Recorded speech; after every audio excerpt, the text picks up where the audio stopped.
Yeah, that was even more defensive of a battle than, I would recommend. I'm sorry, that was boring football.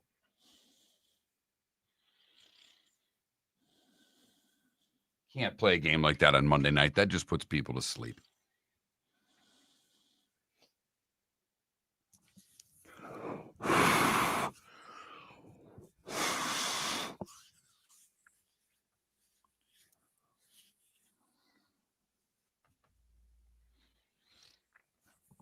And AJC, it is warm in Fort Myers compared to everywhere else. My goodness.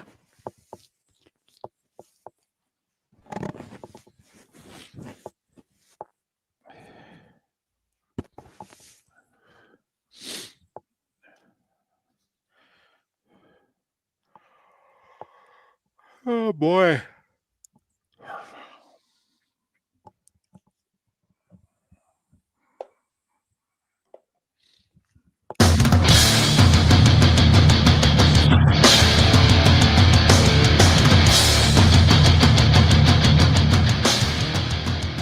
You're listening to Miller and Moulton, coming at you from the Floormeister Studios. Floormeisters, keeping it real.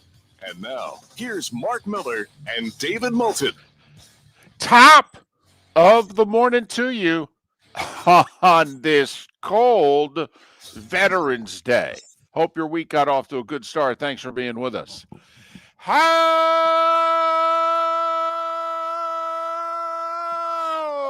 the heck are you, Miller and Moulton? MillerandMoulton.com, Miller_Moulton on X. Coming at you from Green Bay. Has anybody scored yet? What an interesting NFL week, and that the Thursday and Monday night games were both 10-7. It began and bookended with 10-7 football games. A little more excitement in between. Happy Veterans Day to the men and women who we owe everything to. Thank you. Good morning, Mark. How are you? Good morning. Start by giving a thank you to my brother-in-law, Matt, who served in the Air Force. Thank you. You're a good man. And you're right. If you want to put people to sleep on Thursday and Monday night, give them 10-7, 0-0 at halftime. First NFL game in over 2 years that was scoreless at the half. Ooh, it was 3-0 going to the fourth. Both quarterbacks with less than 100 yards passing early in the fourth quarter. Ooh. Let me just ask you, David, because I was nodding off during the game because it was boring. But did you find it interesting at all, particularly in the first half, when teams are really struggling to score and yet we're going for it on fourth down? Uh-huh. Oh, yeah. I mean, the makeup of the game has been put in front of us. Defenses seem to have the edge on offenses today. So why then aren't we trying to pin teams deep? I understand 5 years ago, this was a concept in the league. I don't know if any of you remember, but apparently now it's not a concept anymore. And as the weather starts turning colder and you play games, and I don't think weather was a factor last night, but you know what I mean. As it gets colder, long kicks become tougher and things of that nature in certain buildings. I thought perhaps field position may be on the mind of either coach. Well, especially since in Green Bay's case, early in the game, it wasn't just 4th and 1s and 2s and 3s they were going for. I mean, they went for it on a 4th and 9 with the ball around the 40. I mean, come on, man. I mean, you haven't scored in a half, and you really think you're going to convert this? I mean, come on. What are the odds you're going to convert this? I mean, do you know how long it took Green Bay to have a pass play that was more than 8 yards? I mean, they had one in the whole first half. And then when Matt LaFleur called up the right play, they dropped it. They didn't know how to line up properly. Jordan Love didn't necessarily make a good throw. I mean, LaFleur's getting all kinds of heat in his offense. And the bottom line is Packers have 3 losses this year. And in those 3 losses, they have given up 16, 13, and 10 points in those 3 losses. If Green Bay could have scored 17 points in their 3 losses, they'd be 8-0-1. But the Packers don't have a lot of weaponry right now. With Kraft, the tight end, out for the year, other tight ends out injured. Josh Jacobs is fine. Goodness knows if you can keep Christian Watson on the field. They don't have much that worries anyone, Mark.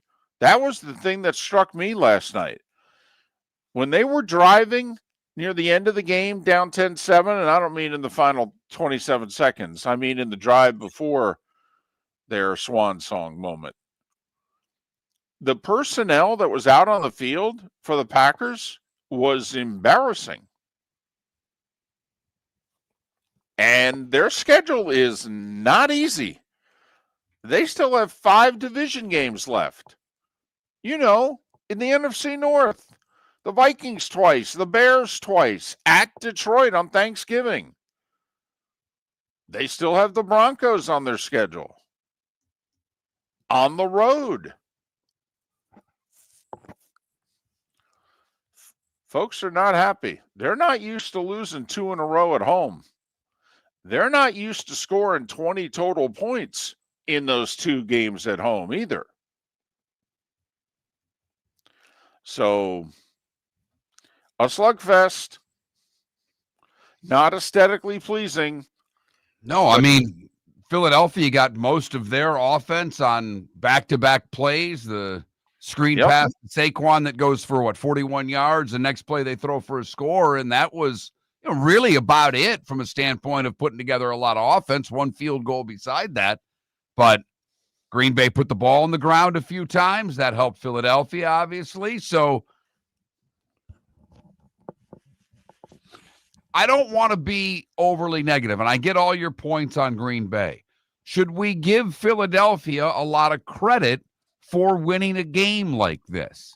When it turns January, you don't win every game 33-24, if you know what I mean.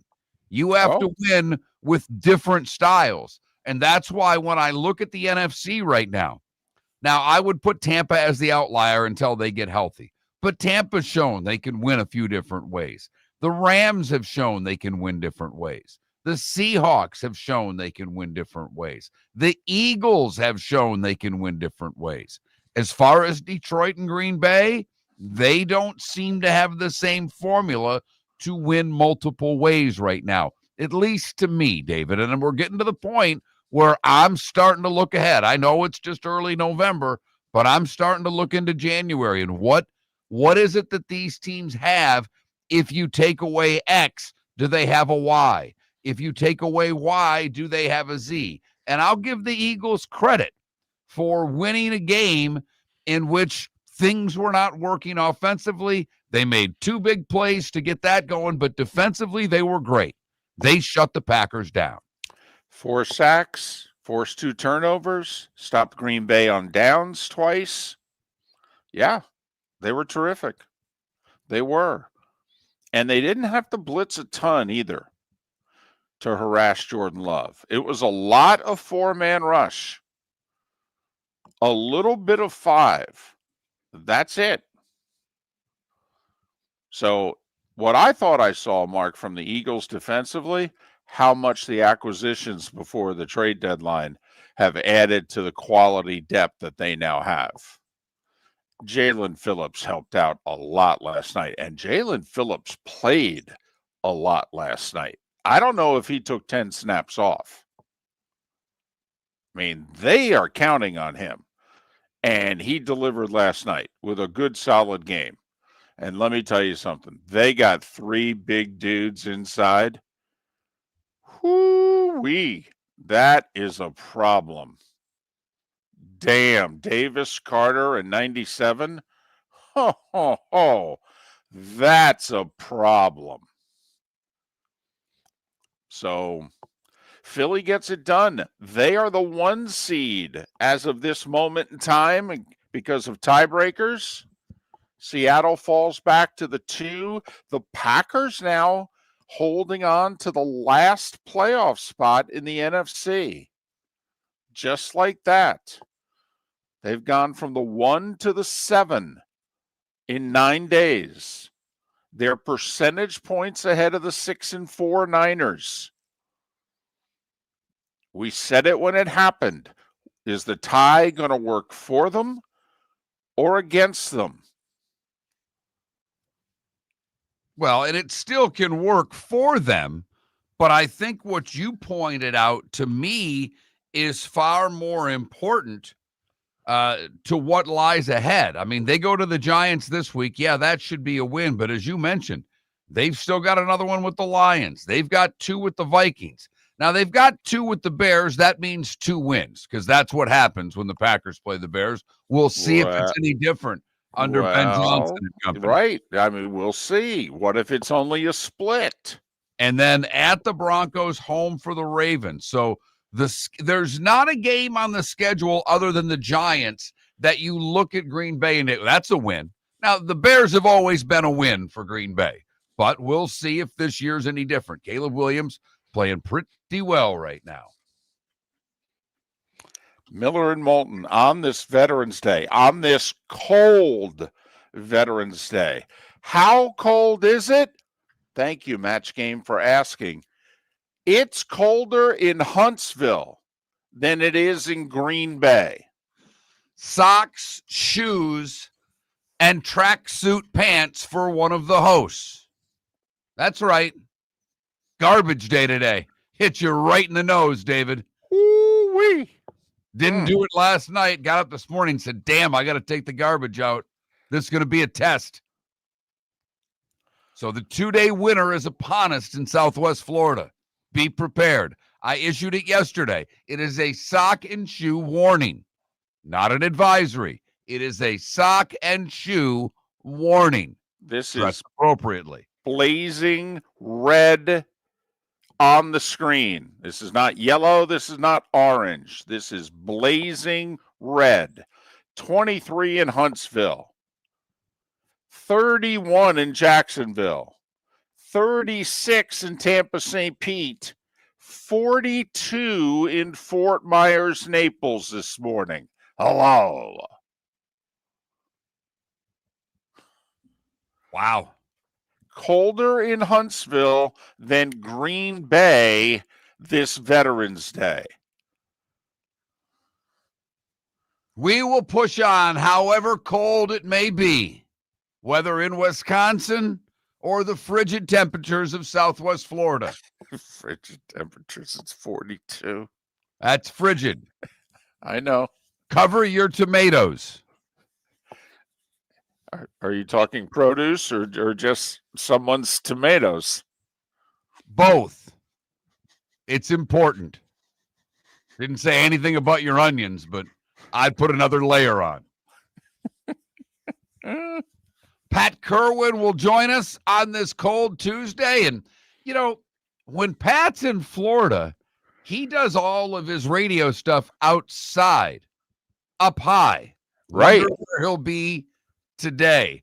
Probably outside, up high, calling me a sissy. The starting 5, 25 minutes away. American Paint Supplies is your one-stop shop for all your coating needs and has been for 30 years. American Paint Supplies is also your #1 Festool dealer in Southwest Florida. If you are a builder, cabinet maker, painter, or power tool enthusiast, Festool craftsmanship can be found at American Paint Supplies. Celebrating 30 years of service, and Festool is celebrating 100 years of excellence. Come to American Paint Supply for a perfect pairing of service and expertise on 6100 Shirley Street, Naples, off of Pine Ridge, or online at AmericanPaintSupplies.net. Let's talk the big differences between Floormeisters and the big box store that sells flooring. Floormeisters is family owned. They do flooring, not doors, nuts and bolts, or weed killer. They specialize in it. They know it.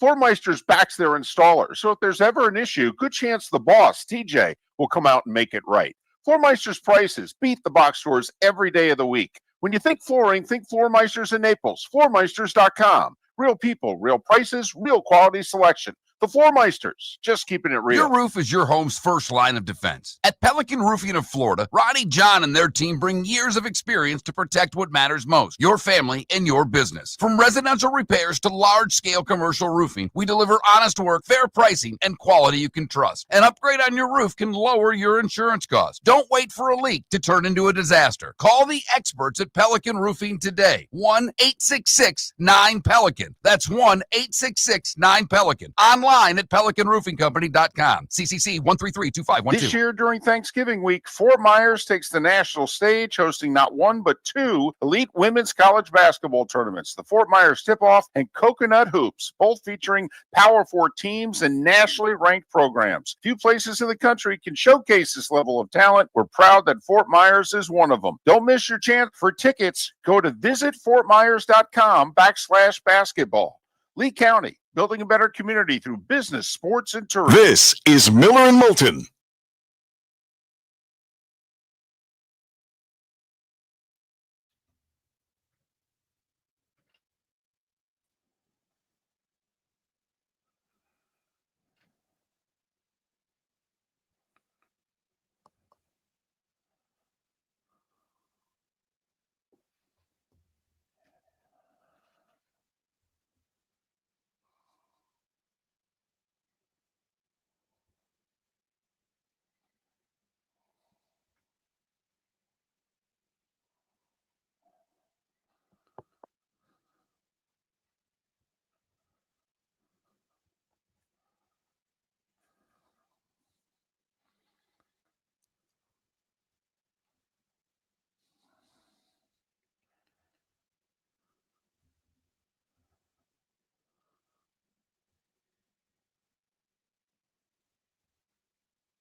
Yes, DC, best gift I was ever given. Radio station,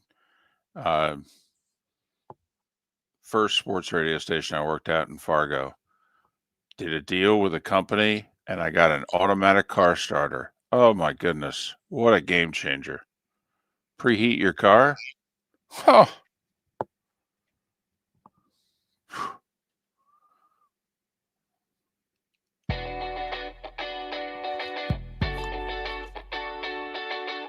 You're listening to Miller and Moulton.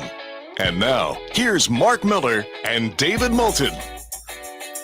21 minutes past the hour. Happy Veterans Day. And at the very least, thank you so much to the men and women who protect us and do so much more. Miller and Moulton, millerandmoulton.com, Miller_Moulton on X. You know, it's funny. We had a poll question yesterday, and Mark, the New York Giants agree with you. They voted in a big way, and they agree with you. Who do you blame if your team blows a big lead in the fourth quarter in football? The head coach or the players?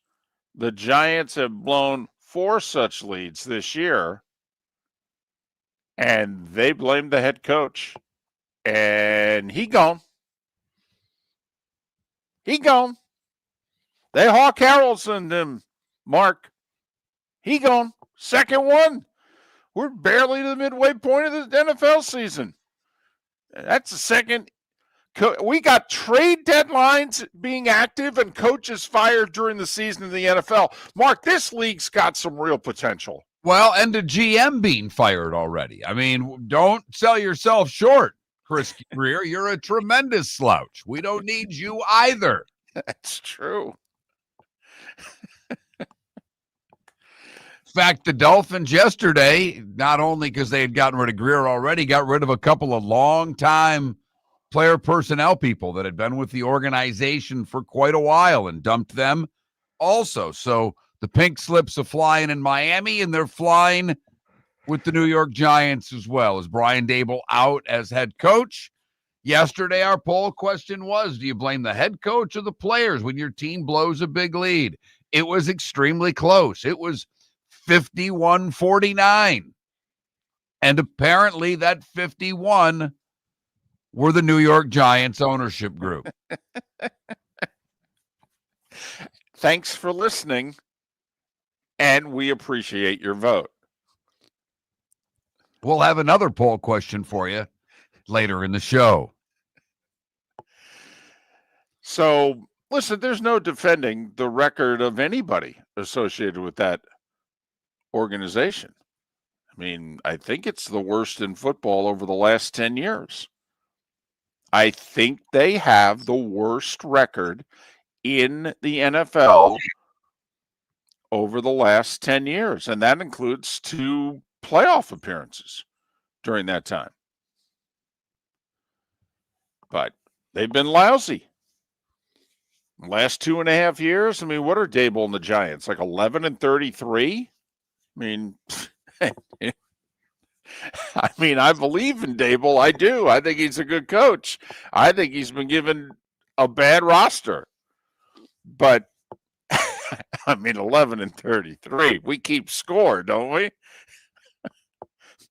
No, there's no doubt. And look at, maybe he'll be great the next time he gets a head coaching job, if he gets one. But it didn't work. It didn't work at all. They as a group made bad decisions.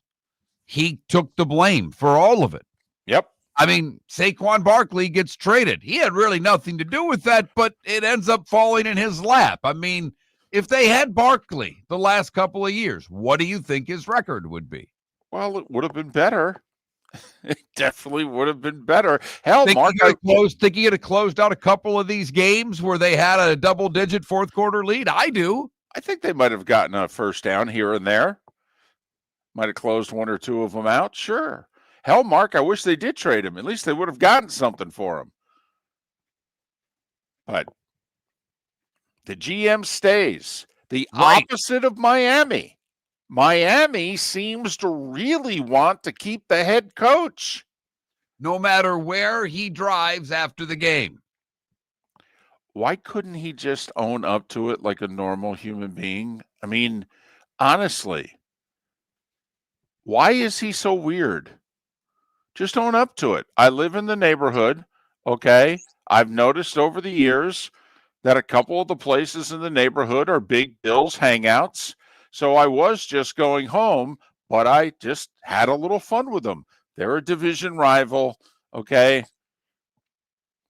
You don't think if Sean was driving home in a Buffalo outlying area and there were a couple of Dolphins bars that he wouldn't roll down the window and go, "Hey guys, good game"? No, I don't. I don't think any NFL coach would do that. I really don't. I still don't know whether it was him or someone else. I don't know why he says AI is real. I don't get it. Now, I would think by now we would have enough investigative reporting out there to find out what he drives. Well, there's more than one video, though. Right. There's two other pieces of video that seem to confirm the original video. For those of you that don't know, apparently on the way home from the game, McDaniel slipped by Fort Lauderdale Beach and drove past the Elbow Room where Bills fans like to hang out. By all accounts, Bills fans good tippers at the Elbow Room. That's what my R&D tells me. Well, that's important. Well, I'm just saying, I've had an acquaintance, a guy that I've known for many, many years that plays at the Elbow Room. He's played there for years. And he welcomes the Mafia every year. He does well by the Mafia. They do well by the Mafia. So, for what it's worth, but yes, Mike McDaniel apparently drove past the Elbow Room with the window down. When asked about it, he kind of gave a bunch of coy answers. Yeah, I just... That's why I like the good old days when you could trust the internet and the images because that is pretty detailed. I do live in that area. I mean AI, right? What? Just, dude, was it you or not? And to own up to it. You won. To the victors go the spoils. Okay, you snapped your 7-game losing streak to the Bills. Right? Your team played hard for you. Now, hell, you've got 3 winnable games coming up here. I mean, I actually think it's going to anger Dolph fans if you guys go on a little streak here. This will be the second year in a row. What? Start out 2-6 last year, finish 8-9. Start out 2-7 this year, finish 7-10 or something like that. I think it's going to honk them off. But hey, a win's a win, and you beat a rival. I do like the fact that I happened to, I wanted to just see his comments. And the article I pulled up was from CBSSports.com. And the gentleman who wrote it, and look, I get a lot wrong. I do. I get it. But Austin Nivison is the person who wrote it.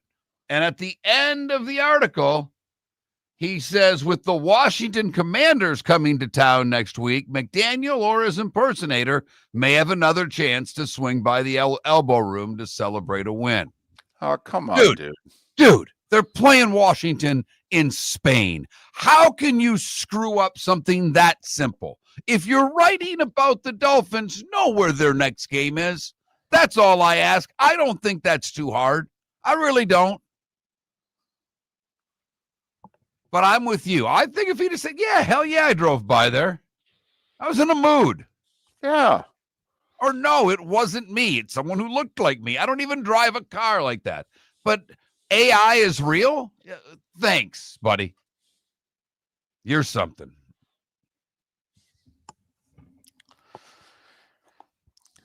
So the Dolphins still able to bask in the glow of beating their division rival. And it's tough for a fan base that's already thinking about the next coach, but the owner may not be, or at the very least, the next draft and I want as good positioning as possible. But then again, I hate the AFC East teams. And when they beat them, how can I be sad? Even if it did cost me a top 5 pick in the draft. I mean, what are they drafting now? 7th? They might be drafting 16th a month from now. The starting 5 is next. Football season is back, and celebrate your game day with Jimmy the Beef Guy. We're talking tender, juicy Chicago beef sandwiches. Whether your party's for 10, 100, or 200, bring game day to your house with Jimmy the Beef Guy. The catering packages come with the beef, the gravy, the peppers, the bread, everything you need. 2 convenient locations, Fort Myers and Bonita Springs. Skip the ordinary and bring the beef. Jimmy the Beef Guy, Chicago flavor, Southwest Florida style. Call today or visit jimmythebeefguy.com. Tell him Miller and Moulton sent you. Let's talk the big differences between Floor Meisters and the big box store that sells flooring. Floor Meisters is family owned. They do flooring, not doors, nuts and bolts, or weed killer. They specialize in it. They know it. Floor Meisters backs their installer, so if there's ever an issue, good chance the boss, TJ, will come out and make it right. Floor Meisters prices beat the box stores every day of the week. When you think flooring, think Floor Meisters in Naples. Floormeisters.com. Real people, real prices, real quality selection. The Floor Meisters, just keeping it real. Got a cracked window or foggy glass? Don't wait for the next storm to make it worse. Your local Glass Doctor Home and Business is just down the road and ready to help. From leaky frames to shattered panes, we've got the tools and the know-how to get your home or business storm ready. With flexible scheduling and our done right promise, you'll be in good hands. So before or after the weather hits, call your neighbors at Glass Doctor. Glass Doctor, Glass Doctor. Call the Glass Doctor, we fix your pains. Oh yeah! Your roof is your home's first line of defense. At Pelican Roofing of Florida, Ronnie John and their team bring years of experience to protect what matters most, your family and your business. From residential repairs to large-scale commercial roofing, we deliver honest work, fair pricing, and quality you can trust. An upgrade on your roof can lower your insurance costs. Don't wait for a leak to turn into a disaster. Call the experts at Pelican Roofing today. 1-866-9-PELICAN. That's 1-866-9-PELICAN. Online at pelicanroofingcompany.com. CCC 13325. This is Miller and Moulton.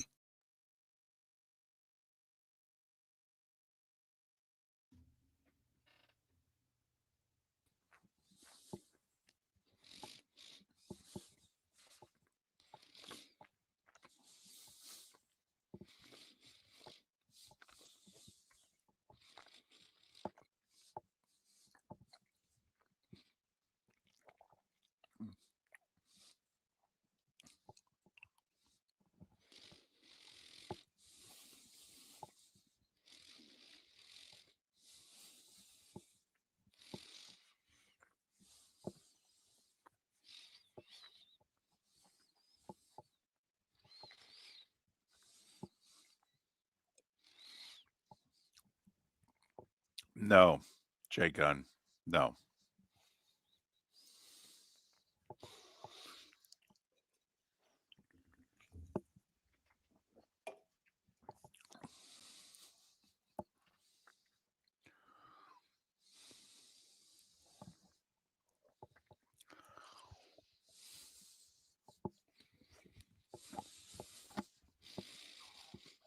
No, and I'm just genuinely answering it. No.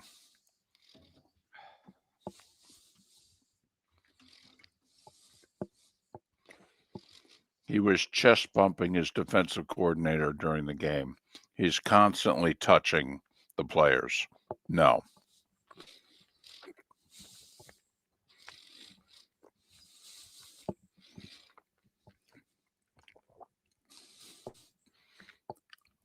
He's just nerdy.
Well,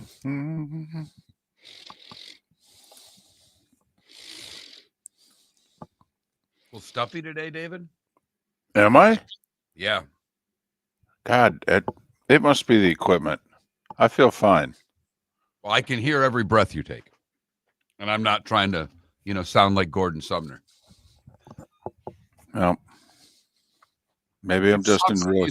You sound stuffy. That's all. Maybe I'm just in really bad shape.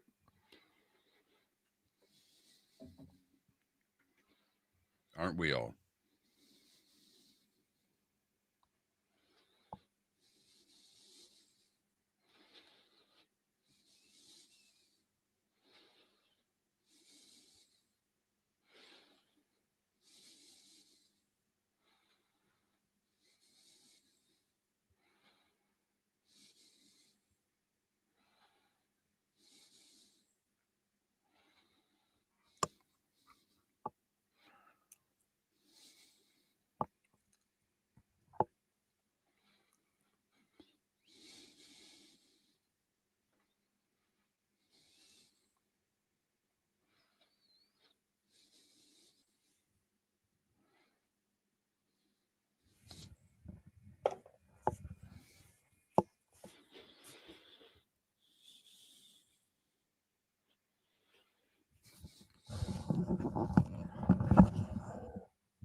Welcome back to Miller and Moulton. Text the guys what's in your mind at 21,000. That's 21000. And now, here's David Moulton. 22 minutes till the top of the hour. Pat Kirwan in a little more than an hour as we put all of week 10 to bed. Miller and Moulton, millerandmoulton.com, Miller_Moulton on this Veterans Day. Thank you to the men and women who have served and are serving and protecting this nation. Right now it is time for The Starting Five. 5 big stories you need to know. Here is The Starting Five. And the Starting Five brought to you by Lee County in Florida. Chilly Lee County in Florida. Building a better community through business, sports, and tourism. BST. Monday Night Football. The Eagles win a slugfest. 10-7 over the Packers. Scoreless at the half. 3-0 going to the fourth. Eagles defense forced 2 turnovers, 4 sacks, 2 fourth down stops. They were just a touch better. Packers attempted a 64-yard field goal in the final play of the game, which didn't come close. Eagles are the 1 seed in the NFC if the playoffs started today. They're 7-2. Packers, they were the 1 seed 9 days ago. Now they're the 7 seed. Percentage points ahead of the Niners at 5-3-1, having lost back-to-back home games despite only giving up 26 points. Green Bay's got to figure it out offensively, and they don't have a lot of weaponry. Lots of off-the-field news in the NFL yesterday. The headliner, the Giants fired head coach Brian Daboll. They're 2-8 this year. They're 11-33 in the last 2.5 years. His first year, he led the Giants to the playoffs and a road playoff win and was named Coach of the Year. And co-Giants owner John Mara said to him, quote, "It doesn't take long to go from being Bono to Bozo. Remember that." Wow. Yeah. 2.5 years Very later. philosophical there. Bono to Bozo. Right. John Mara, along with Steve Tisch, fired Brian Daboll. Offensive coordinator Mike Kafka will take over for the final 7 games of the year on an interim basis. Too bad they didn't do it on Sunday, because then they could have said Sunday, bloody Sunday. See what he did there, ladies and gentlemen? Bono. All right, you too. Okay. Dolphins Continue to make some news. They fired the 2 longest tenured people in their organization, co-directors of player personnel, Adam Engroff and Anthony Hunt. I have no problems with that. You could certainly argue over the last quarter century that the Dolphins have not been in the upper half of the league in talent. I have no problem with that. Now, keeping McDaniel, that's a whole other story, but it certainly seems as if a gutting of the Dolphins front office is happening. Dolphins are playing the Commanders Sunday in Madrid. Washington will play without defensive tackle Daron Payne, suspended a game for punching Lions wideout Amon-Ra St. Brown Sunday. And very interesting news out of Cincinnati. When you're on the long-term injured list, there's this 21-day period of time where you're allowed to come back and practice. Now, after the 21 days, you have to be put on the active roster. If not, that player can be lost. The Cincinnati Bengals activated the 21-day practice period for Joe Burrow yesterday. Burrow indicates that he is aiming to play in what is now 16 days, Thanksgiving night, when Cincinnati plays the Ravens. We shall see. Anybody following the Brian Kelly LSU story? Oh, ha! Listen, Auburn looks at LSU and goes, man, we're a dysfunctional mess. We got nothing on you guys. So LSU at first approached Brian Kelly and said, hey, it's $54 million. I mean, come on, that's a lot of money. I mean, can we work something out? And Brian Kelly, through his attorney, said, yeah, we can work something out. Cut the check. Give me my money now. That's what it says in the contract. You're the ones that fired me. Give me my money right damn now in full. There's nothing in the contract that says otherwise. LSU, after trying that approach, last night decided to try well, actually, we didn't technically fire you. And so you walked away from us. So we're not going to pay you this $54 million. In fact, we don't even know how much, if any, we owe you.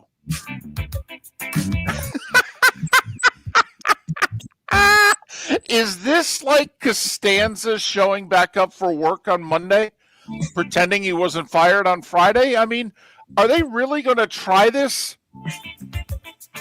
I mean, do they not know that there are quotes from the governor of the state and there are multiple press conferences that they've held?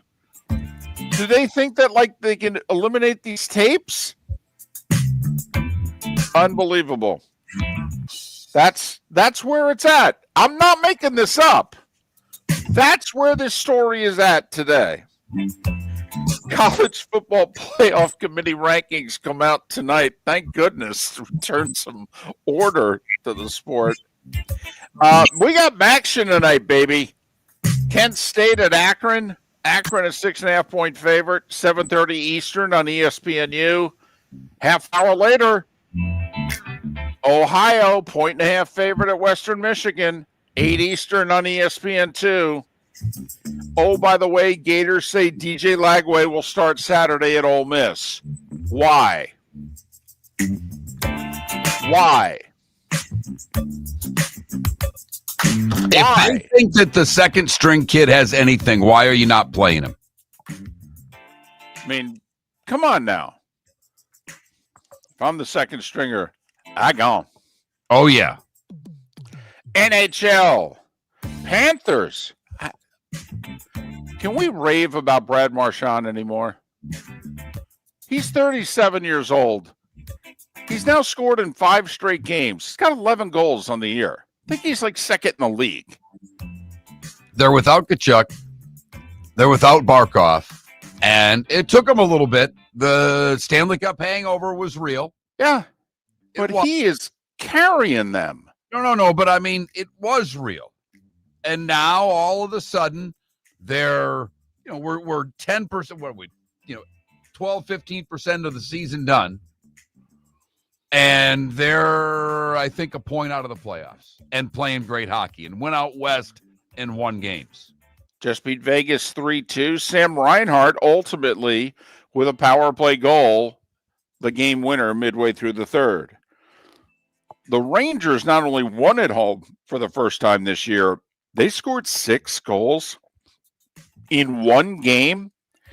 That shouldn't bode well for the future of the Nashville Predators head coach or half their roster, to be brutally honest with them. Panarin with 2 goals. Rangers double up the Preds 6-3. So the Devils score with less than 5 seconds to go to force overtime, only for the Islanders' Matthew Barzal to score the game winner in OT, 3-2 Islanders. And the Oilers score a short-handed goal in the final minute of regulation to force overtime and then beat Columbus in OT 5-4. Lots of NBA action last night and really good NBA action. To be brutally honest, probably should have been watching some of the association over Monday Night Football. Let's go to Orlando, where Desmond Bane hits his first ever game winner at the buzzer. It was a 3. Magic 115-112 over Portland. Yet that game had nothing on what went on in South Florida. Tied at 138 with 0.4 of a second left in overtime, the Heat run a perfect inbounds play, free up Andrew Wiggins for an alley-oop dunk at the buzzer to beat the Cavs 140-138.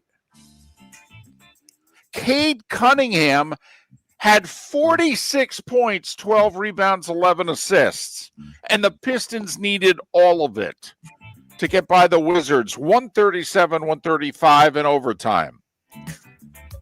Check out the video of Wemby and the dagger in Chicago last night. 1-point game, late possession, and 7, what is he, 4, 5? Yeah, dribbling the ball 30 feet from the basket, one-on-one, a step back in your face 3 for the dagger. He had 38. Spurs 121-117 over the Bulls. Luka with 38. The Lakers have won 6 of 7. They won in Charlotte 121-111. Giannis with 30, including the game-winning bucket late. Milwaukee 116-114 over the Mavs. Cooper Flagg, by the way, 26 points, 9 rebounds. Atlanta. The Mavs, oh, by the way, 3-8 to start the season. Right. Well, they're no Anthony Davis and Kyrie's out with the knee ligament for a good chunk of the year. I mean, they're not a good team. Atlanta handed the Clippers their 5th straight loss, 105-102. LA's 3-7. AE is back healthy. Timberwolves 120-113 over the Jazz. Anthony Edwards with 35. And Phoenix got 42 from Grayson Allen in a 121-98 win over the Pelicans.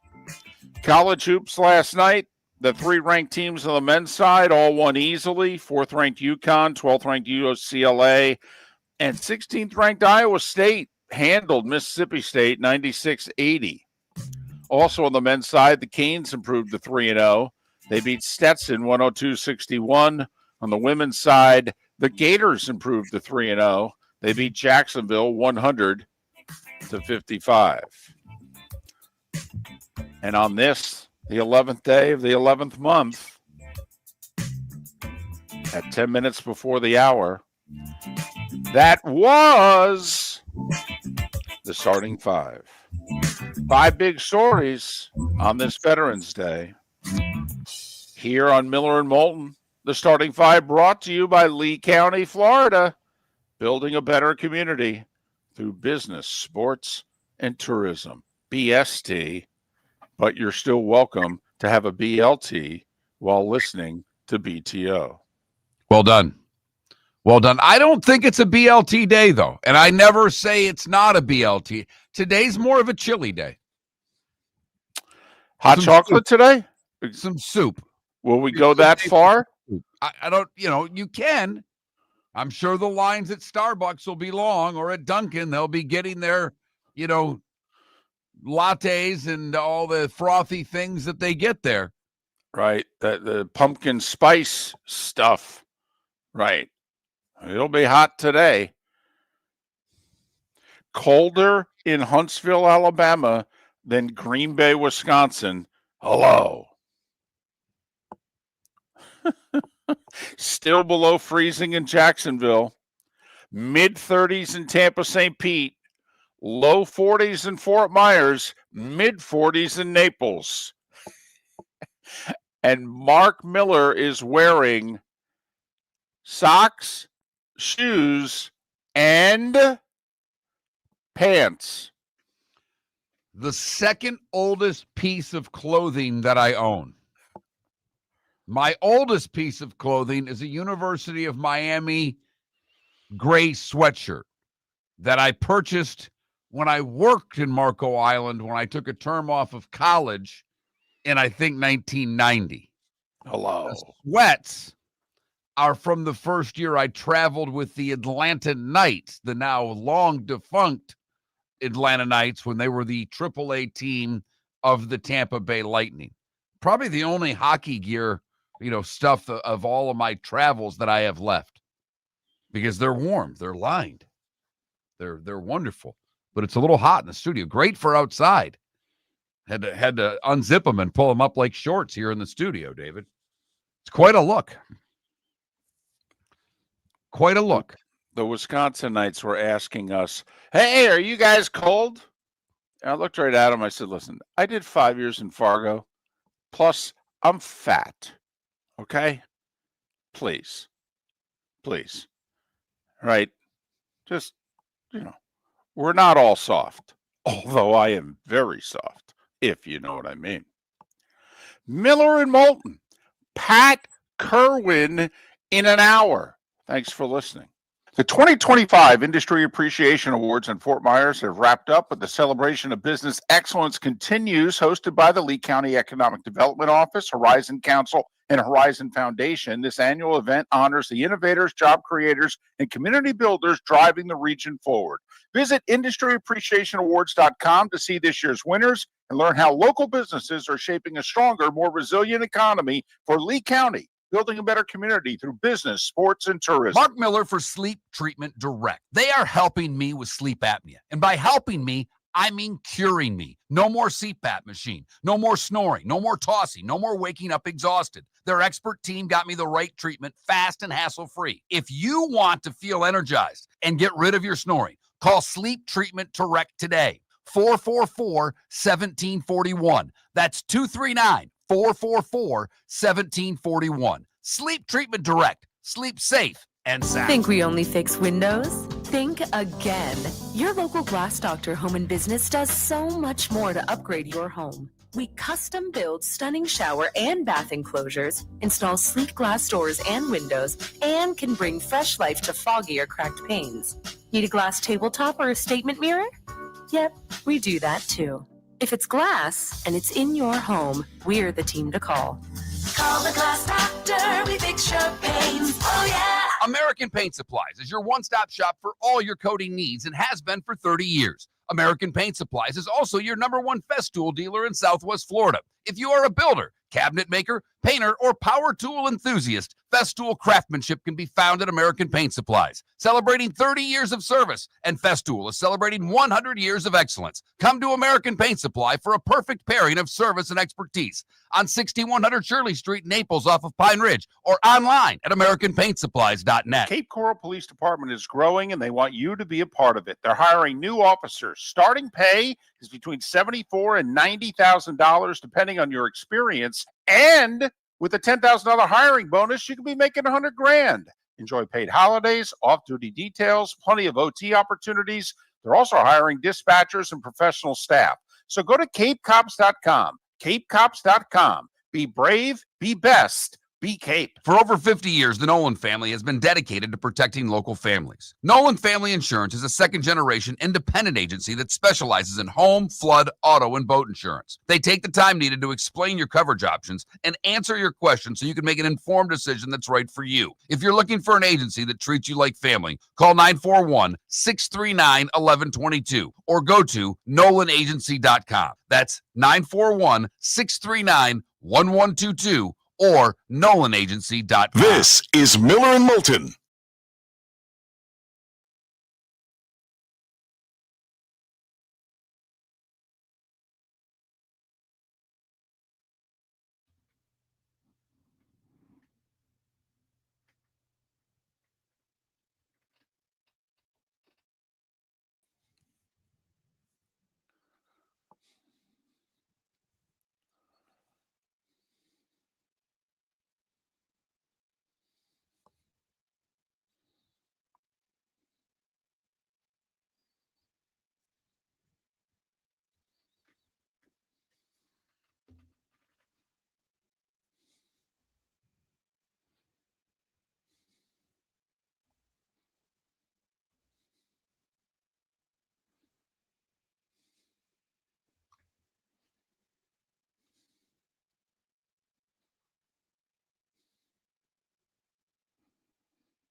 Need a poll question, David. Yes.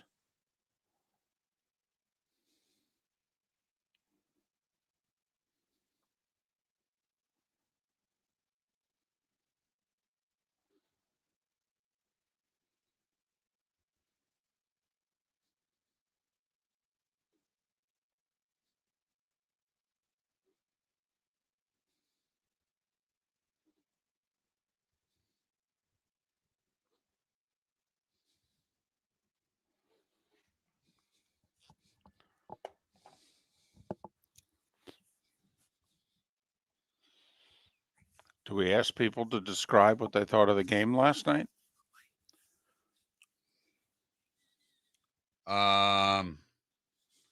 That's assuming they all watched it. True. That's the only thing there, because I know I didn't.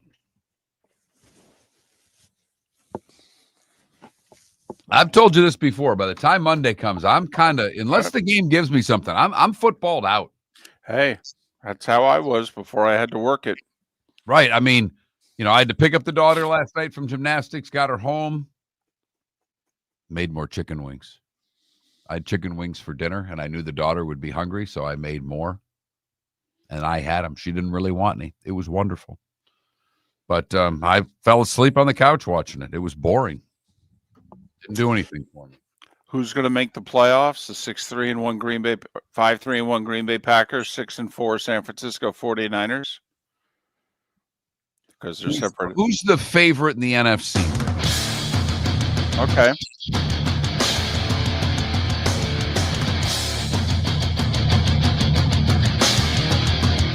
You're listening to Miller and Moulton, coming at you from the Floor Meister Studios. Floor Meisters, keeping it real. And now, here's Marc Miller and David Moulton. Hour 2 of Miller and Moulton on this Veterans Day.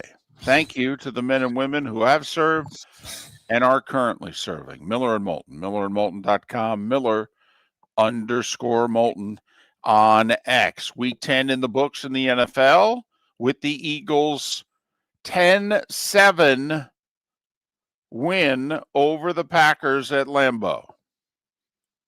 Pelican Roofing of Florida text line is open. The number is 21,000. The keyword is Miller if you've never texted the show before. So text Miller to 21,000. The gate is open. Then you can text as much as you would like. And sometimes, David, I worry that our audience isn't listening because sometimes they text things right after you say things. And I'm like, were they listening?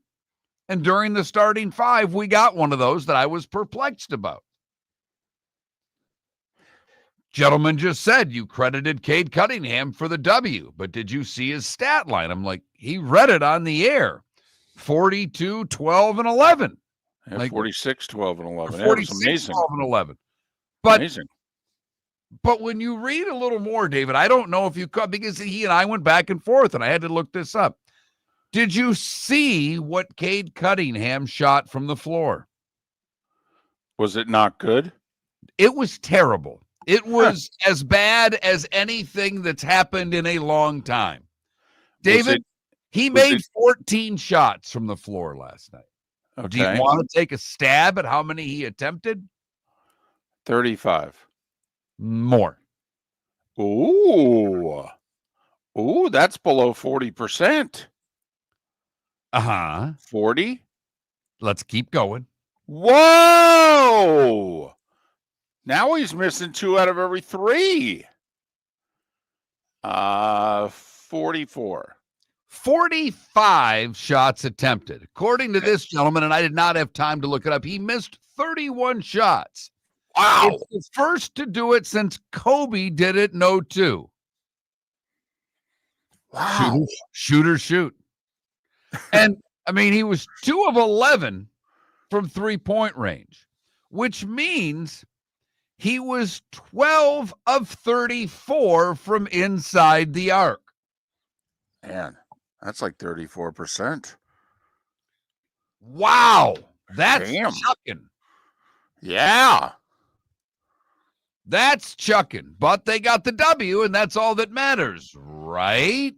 It is an impressive stat line, though. 46, 12, and 11. Right. But he took 45 shots. Golly, pass the ball, dude. Wow. Pass the ball. So thank you for that little tidbit. Yeah. I did not have that. David did not say that, and I No. wouldn't otherwise. I don't dig into every box score like that. I get the highlights, you know. I saw right on here, Cade Cunningham, 46, 12, 11. I'm like, well, that's pretty good in OT. Yeah, Washington's bad, but a win's a win. That's some shooting. Nice shooting, Tex. So we need a poll question.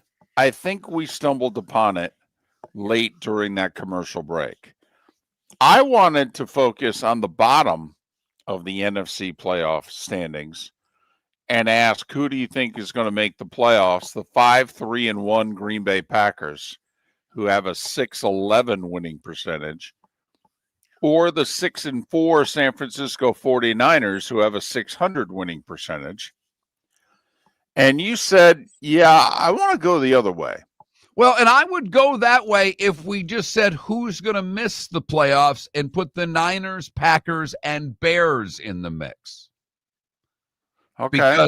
Because the Bears are 6-3. They've got a lot of tough games ahead of them. Mm-hmm. I don't know if the Bears are going to be a playoff team when it's all said and done.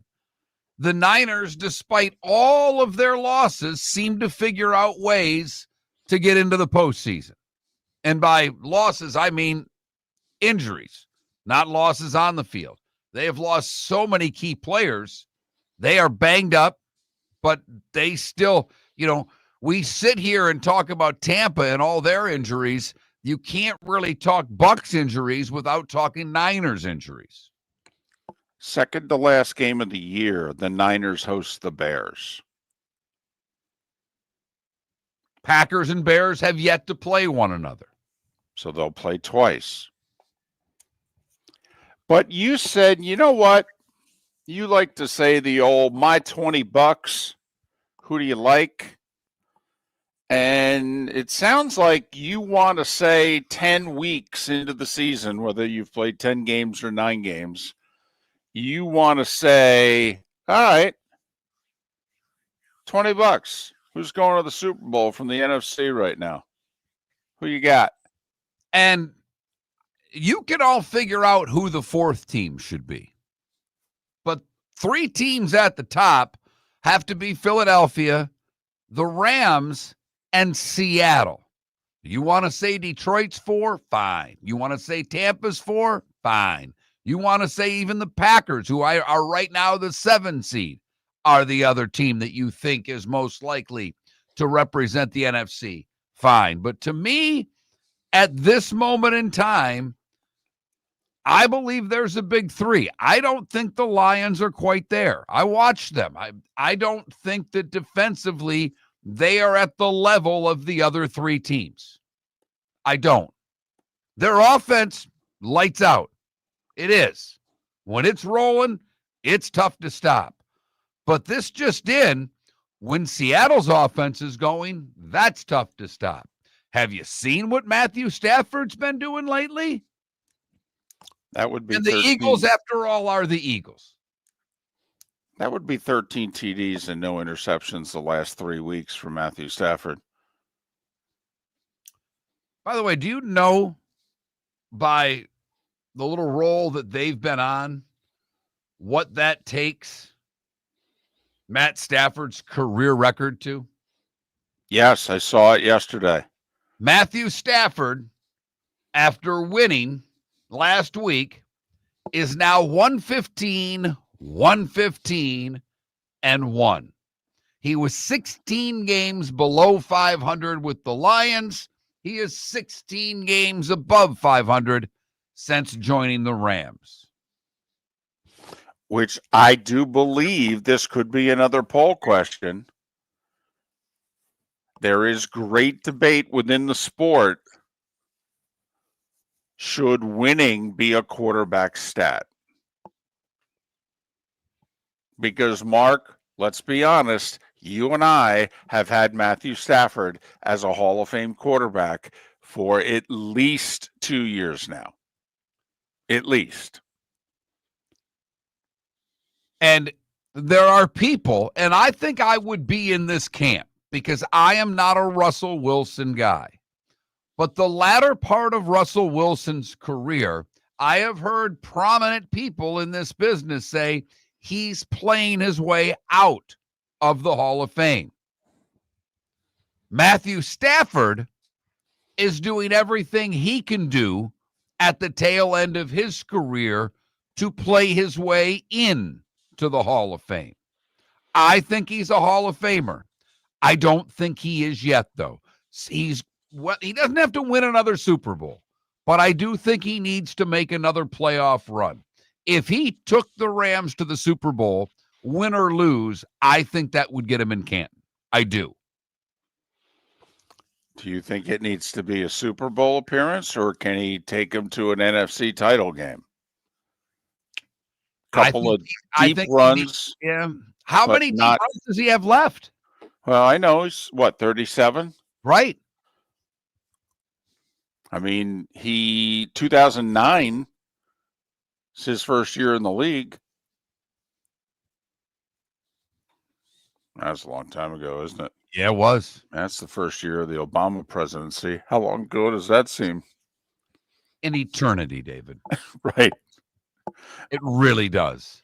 But just for the record, on this date and time, both Eli Manning and Matthew Stafford are 500 quarterbacks. And we all believe Eli, because of a lot of reasons, and certainly winning Super Bowls, should be at the top of the list. The name might be second on the list, but he's going to be in Canton. By the way, is Eli's post-playing career helping his Hall of Fame candidacy?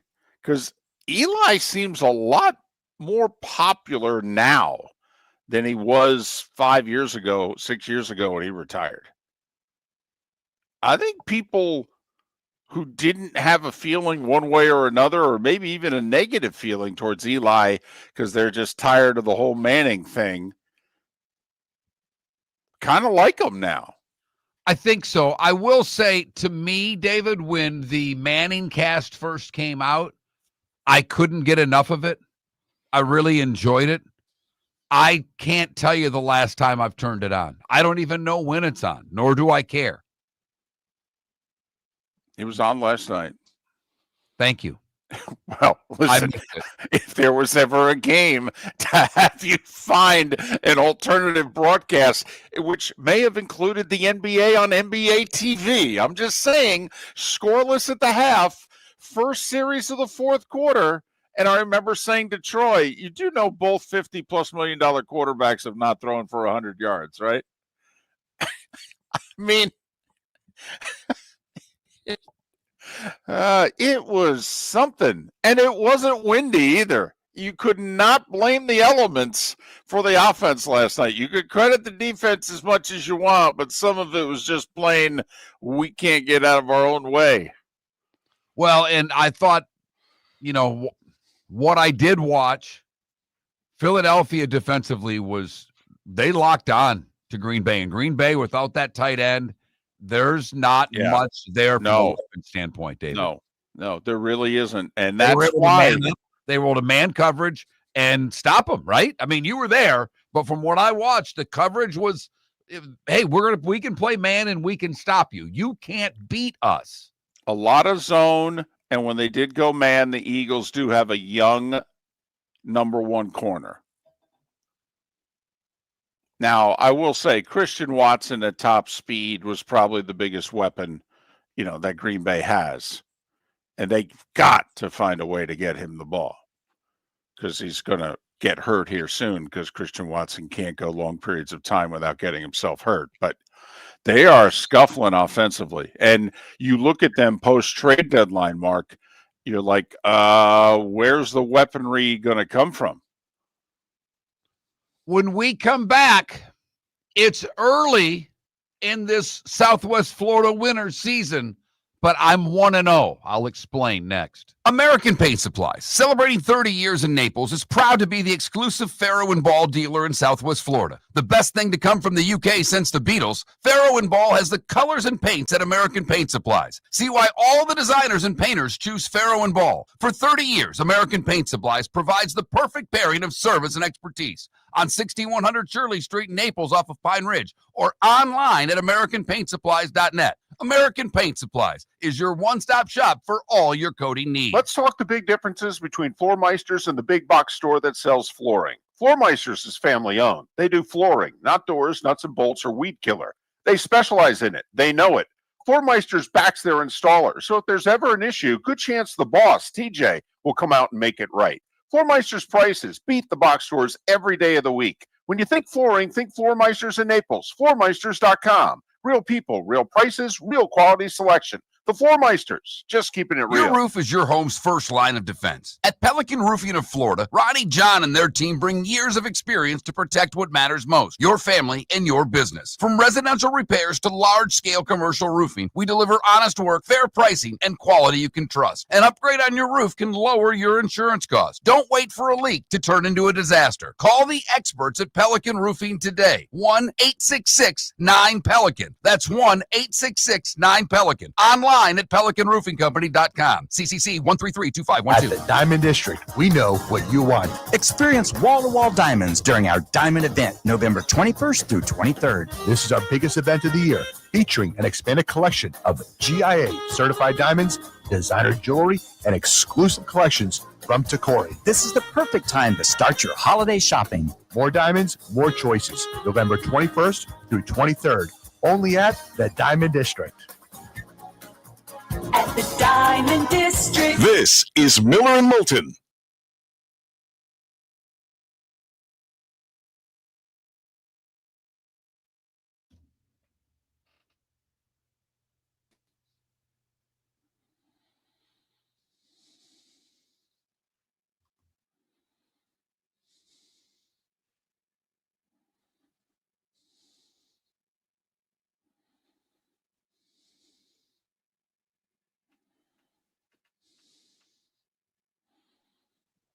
So should we put a fourth up? Green Bay, Detroit, Tampa Bay? I would put Detroit. All right.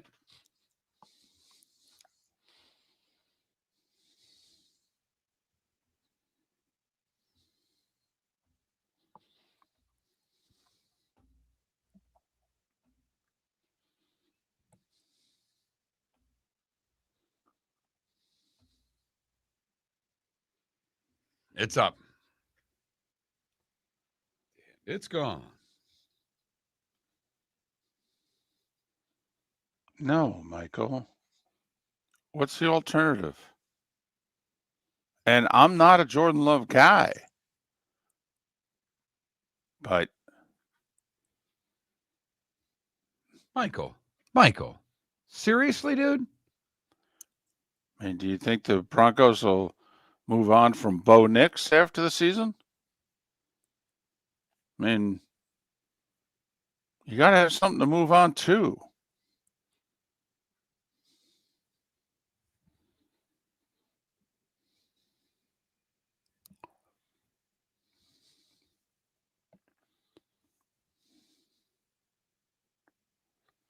I mean, who are they going to replace him with? Start there before you ask a question that is that silly.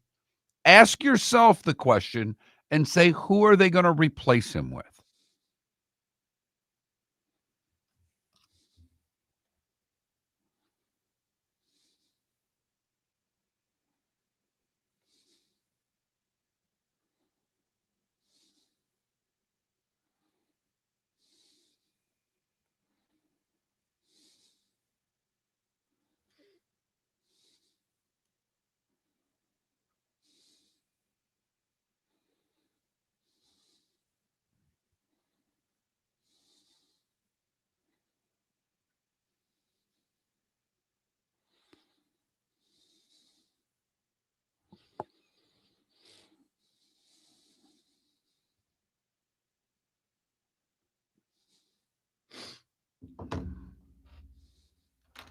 Just got a long text from a buddy who's catching up on the show from yesterday and listened to my YouTube rant and has solutions for me with how to fix it and said you can have your daughter help you if needed. Nice.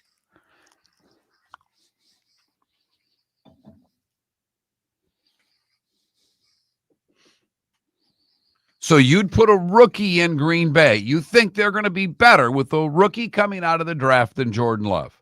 Michael, if I were allowed to put a listener in timeout for a show, you would be in it.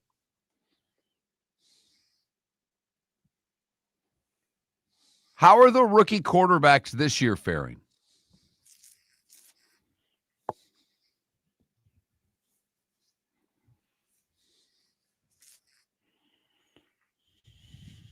And the fact that you said Daniel Jones is one of the more laughable things I've seen all week.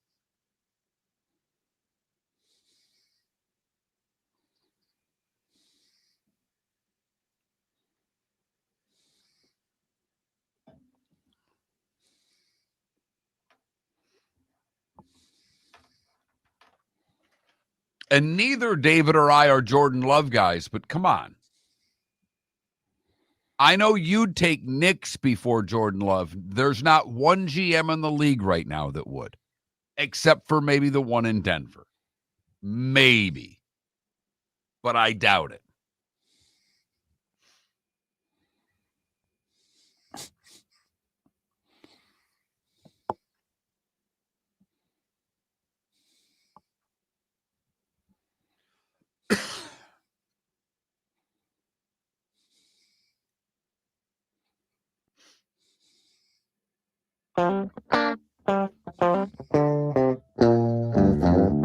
You're listening to Miller and Moulton. And now, here's Marc Miller and David Moulton.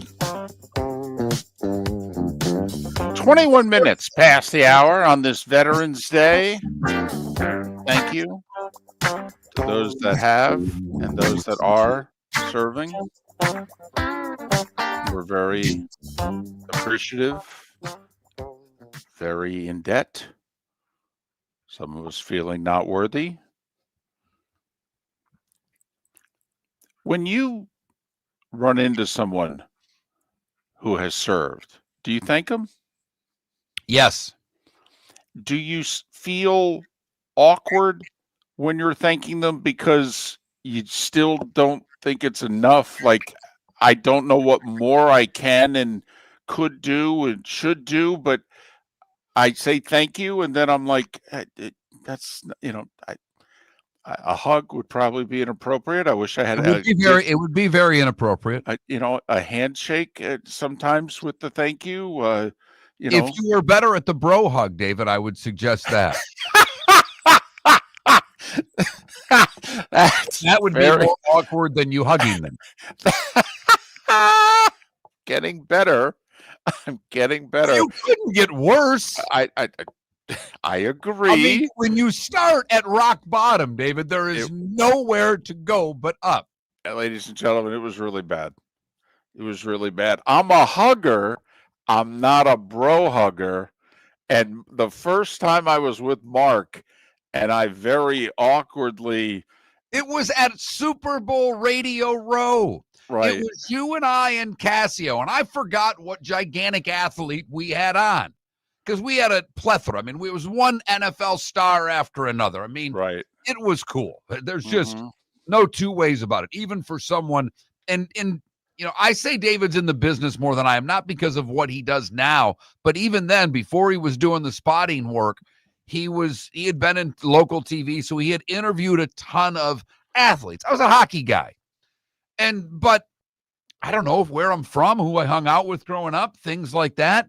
I had no problem. And this was, the early stages of the bro hug. This goes back very early in the days of Miller and Moulton. Yes. And we had some NFL player come up and handshake, pull in, bro hug. Casio, handshake, pull in, bro hug. Moulton, regular handshake twisted into a bro handshake into a awkward bro hug. It looked like the guy who's going down to pick up the fumble and kicks it and trips and falls down. That would be the best way to describe it.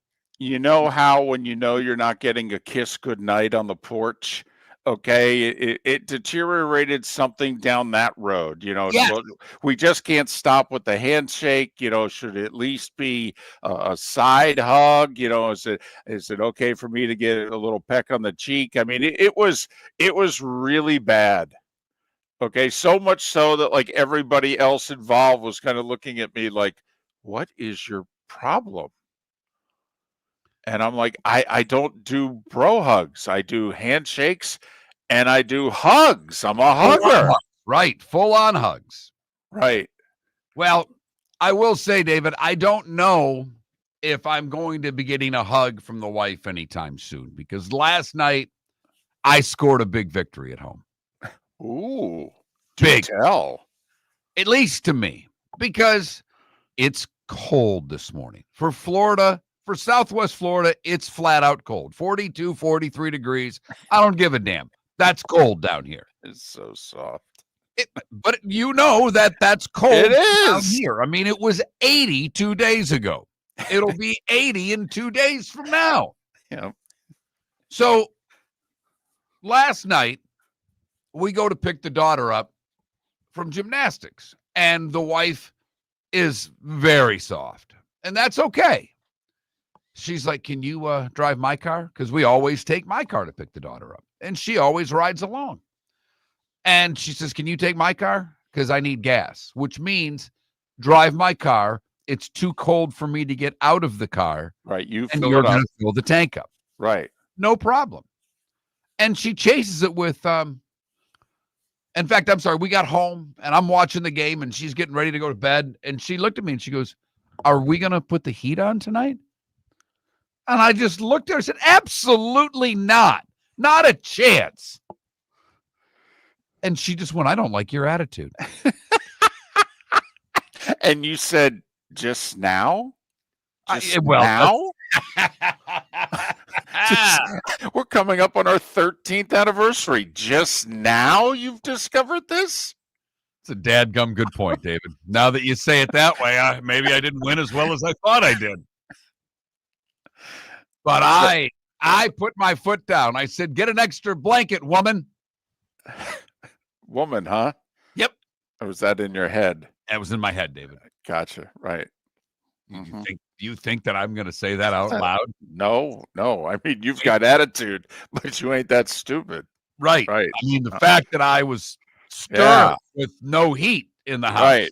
So, really, no heat? That's impressive. I mean, socks, shoes, and pants today. It is in the low 40s where you reside. By the way, still colder in Huntsville than Green Bay. It's 25 in Huntsville, 28 in Green Bay. Hey, they've reached freezing in Jacksonville, and they're still mid-30s in Tampa, St. Pete.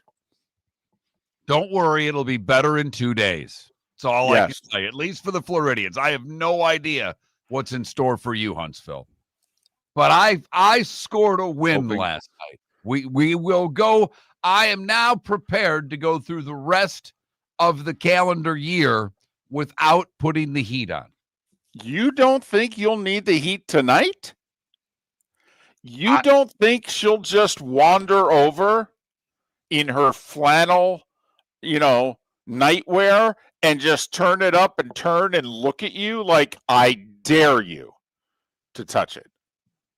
She'll try to play the daughter card. That's the direction that she'll go in. It's going to be cold upstairs for the daughter. And I'll be like, I don't care. You turn it on. Once you go to bed, I'm shutting it off. See, no heat. That's not a good argument for her. Heat rises. It's not going to be colder for her. If anything, it'll be better for her. Wear socks to bed. I don't know what to tell you. Wow. But a win is a win. Wow. Listen, your Monday and Tuesday night victories hurt your Saturday night chances. I'm just saying, though. Okay, you at some point this week, you may have to start thinking about make it happen night. That's all.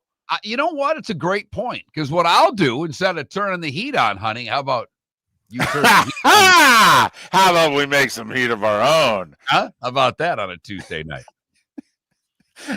Just call up like in Barry. That voice too, and I'll either get slapped, hit, thrown, have something thrown at me while she turns the heat on, or I'll get lucky. Who knows? I think you should have Spotify on your phone and have Barry White playing when you go, instead of turning the heat on, baby. Have it. You know what? Heat of our own. Exactly. You're my first, my last, my everything, and let Barry White do the talking, baby. The only problem is, okay, if it ain't happening with Barry White, oh man, that's an L. Yeah, then it's like, what do those Saturday night games look like? I was going to say, how about them Vols? Man, they are looking good on ESPN at 7:30. By the way, miss any of the show, go to millerandmoulton.com or anywhere else that you download your podcast. You can hear me rant about YouTube TV and ESPN's lovers' quarrel yesterday, in which a friend of mine texted me this morning with instructions on how to fix the things on YouTube TV that I found to be broken. He also said, just have your daughter do it. Thanks a lot. Appreciate it. Mm-hmm. By the way, you were hot yesterday with your YouTube TV 4-letter network dispute. Okay. That house didn't need no heating up if you had unveiled that sucker at home. But we do have a poll question up. Best chance of representing the NFC in the Super Bowl. We give you the Rams. We give you the Eagles. We give you the Seahawks. And the fourth team, the Detroit Lions. Right now, the Rams with the early lead. Go to that, Mark Miller. The David Moulton, Miller_Moulton on X. Pat Kirwan, 30 minutes away. For over 50 years, the Nolan family has been dedicated to protecting local families. Nolan Family Insurance is a second-generation independent agency that specializes in home, flood, auto, and boat insurance. They take the time needed to explain your coverage options and answer your questions so you can make an informed decision that's right for you. If you're looking for an agency that treats you like family, call 941-639-1122 or go to nolanagency.com. That's 941-639-1122. or nolanagency.com. Let's talk the big differences between Floor Meisters and the big box store that sells flooring. Floor Meisters is family owned. They do flooring, not doors, nuts and bolts, or weed killer. They specialize in it. They know it. Floor Meisters backs their installer. So if there's ever an issue, good chance the boss, TJ, will come out and make it right. Floor Meisters prices beat the box stores every day of the week. When you think flooring, think Floor Meisters in Naples. Floormeisters.com. Real people, real prices, real quality selection. The Floor Meisters, just keeping it real. American Paint Supplies, celebrating 30 years in Naples, is proud to be the exclusive Faro and Ball dealer in Southwest Florida. The best thing to come from the UK since the Beatles, Faro and Ball has the colors and paints at American Paint Supplies. See why all the designers and painters choose Faro and Ball. For 30 years, American Paint Supplies provides the perfect pairing of service and expertise on 6100 Shirley Street in Naples off of Pine Ridge, or online at AmericanPaintSupplies.net. American Paint Supplies is your one-stop shop for all your coating needs. The Cape Coral Police Department is growing, and they want you to be a part of it. They're hiring new officers. Starting pay is between $74,000 and $90,000, depending on your experience. And with a $10,000 hiring bonus, you could be making $100,000. Enjoy paid holidays, off-duty details, plenty of OT opportunities. They're also hiring dispatchers and professional staff. So go to CapeCops.com. CapeCops.com. Be brave, be best, be Cape. This is Miller and Moulton.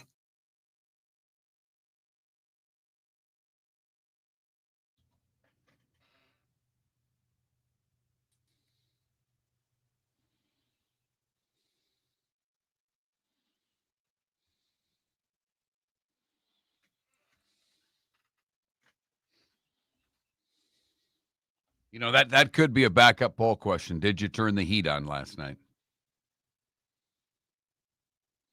Although I don't know how you couldn't if you were like in Jacksonville or Tampa for that matter.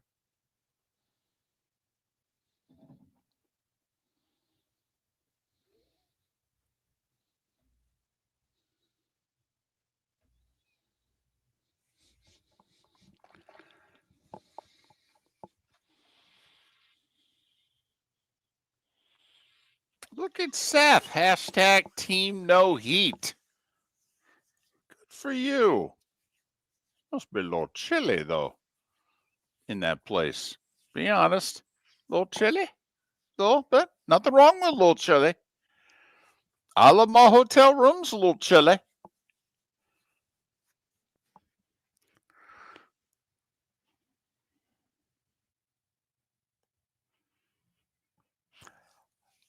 Listen, you all know I love a good carb. There is no press box with more carbs than Green Bay. Oh, man. Pot pie. Pot pie as a meal last night. Besides brats, pot pie. In fact, there's a poll question. Baked potato with toppings in Iowa, chicken pot pie Chicken pot pie, and it ain't close. in Green Bay. I mean, I let you and Danielson go, but this whole chili on a baked potato thing, come on now. Now, in fairness, they also offered just cheese. They also offered two different kinds of cheese. You Yeah, know, just- it's not. okay. If I'm going to put cheese on a baked potato, it's twice baked. That's just me. Okay. You know, I'm a But come on now, is somebody who spent a lot of time in press boxes. That's a good press box food. baked potato. Yeah. All right. On a I'm not- rainy. I am not playing first take right now. I swear to you, I'm not. Okay. It's a horrible press box food. Why? It's messy. I mean, first off, anytime you're involved with chili, there's a chance that you could spill it on yourself. Of course. But, you know, it's What do you want, rainy. It's spaghetti and- 40. Spaghetti and meatballs in the press box next? What? No. Can't go wrong with meatballs. Ooh, a game. I got softball practice. Or I mean, I've got soccer practice tonight, although it's been moved up an hour. How many parents just sit in the cars tonight for I, practice? I might be one. Yeah. Yeah, I can see all of the chats, Michael. Always can see the chat. Whether or not what you do every morning is you go from one chat room to, once you get some negativity, you run to the other chat room and kind of repeat yourself. I've got exactly what you do down every morning.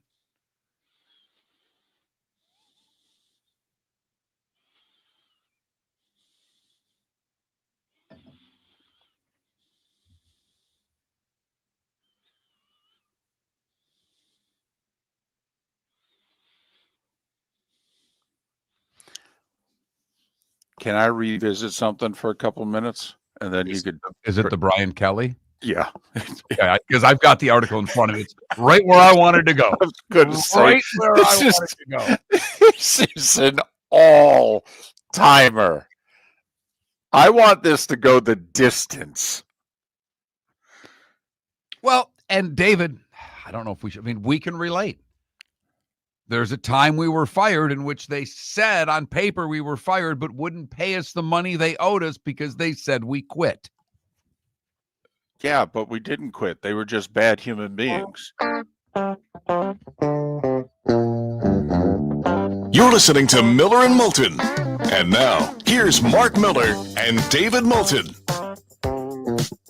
22 minutes till the top of the hour.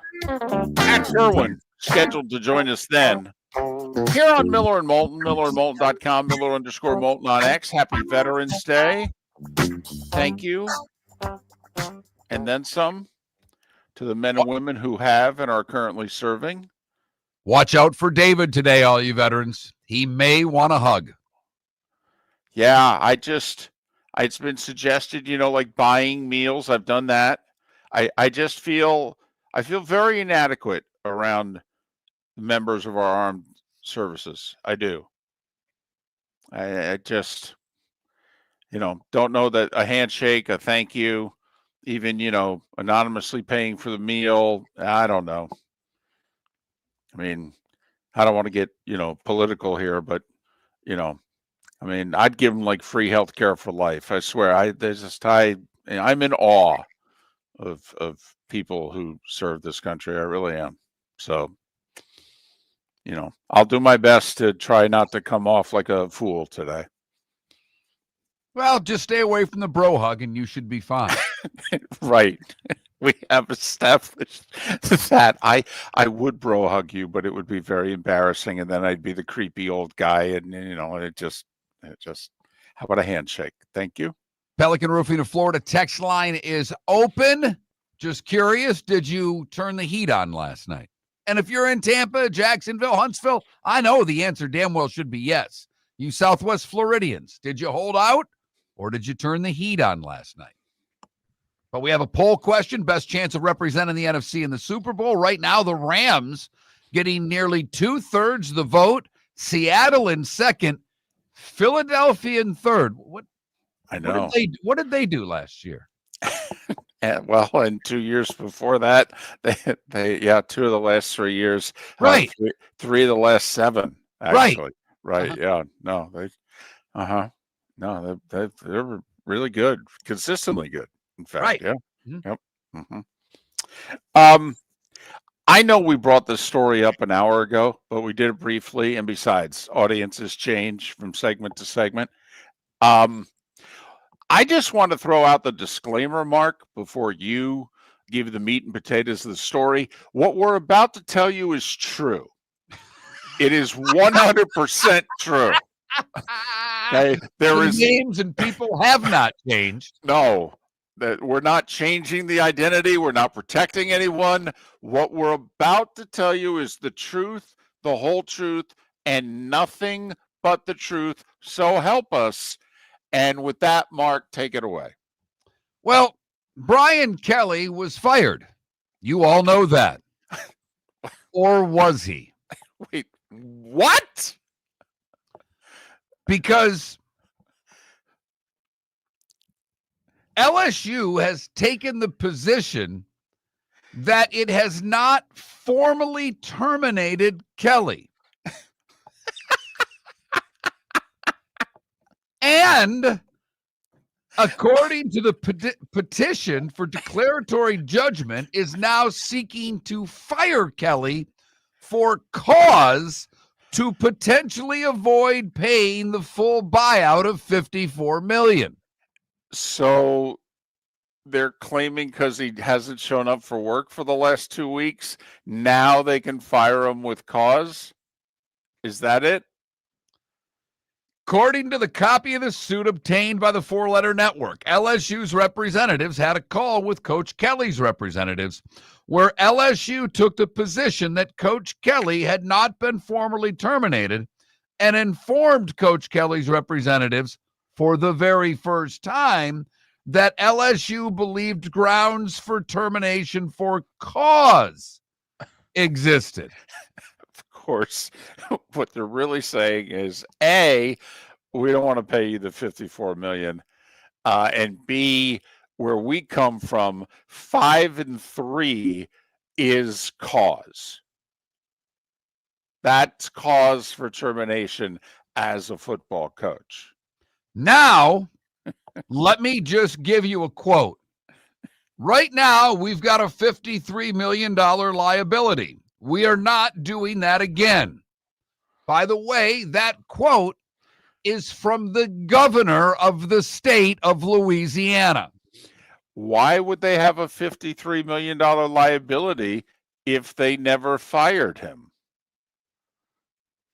Didn't he and the, for a short time, interim AD, now full-time AD, haven't they been talking about hiring the next coach and what that coach will represent? Now, I will say the one kicker in this whole thing, David. There's only one, huh? Well, this is the one that I am focusing on. Okay. Because the 48-page lawsuit, 48 pages, by the way, all right? I don't know that it needs more than 48 words. You claim we owe you $54 million. We never fired you. We don't owe you a dime. See you in court. Sincerely, LSU. But see, when you have a lawsuit in today's world where, I don't know, the world's pretty crazy, or at least this country's pretty crazy right now. I don't care what side of the aisle you're on. I think we all agree things are a little nuts. But it was filed in the 19th Judicial District for the parish of East Baton Rouge. Okay. Edge, LSU. That's all I'm saying, David. You think the fact they have home court standing, okay, is going to help them here? It's not going to hurt them. Now, I don't think that, I mean, David, they think they have cause to fire him. Can we call Marc Moscona and say, hey, can you do us a favor? Can your poll question today in New Orleans and Baton Rouge simply be, were you of the understanding that LSU fired Brian Kelly? Yes or no? LSU has never claimed that Coach Kelly was terminated for cause, and prior to November 10th, 2025, never asserted that he engaged in any conduct that would warrant such a termination. No, he just lost too many games. This is from, Brian Kelly's people.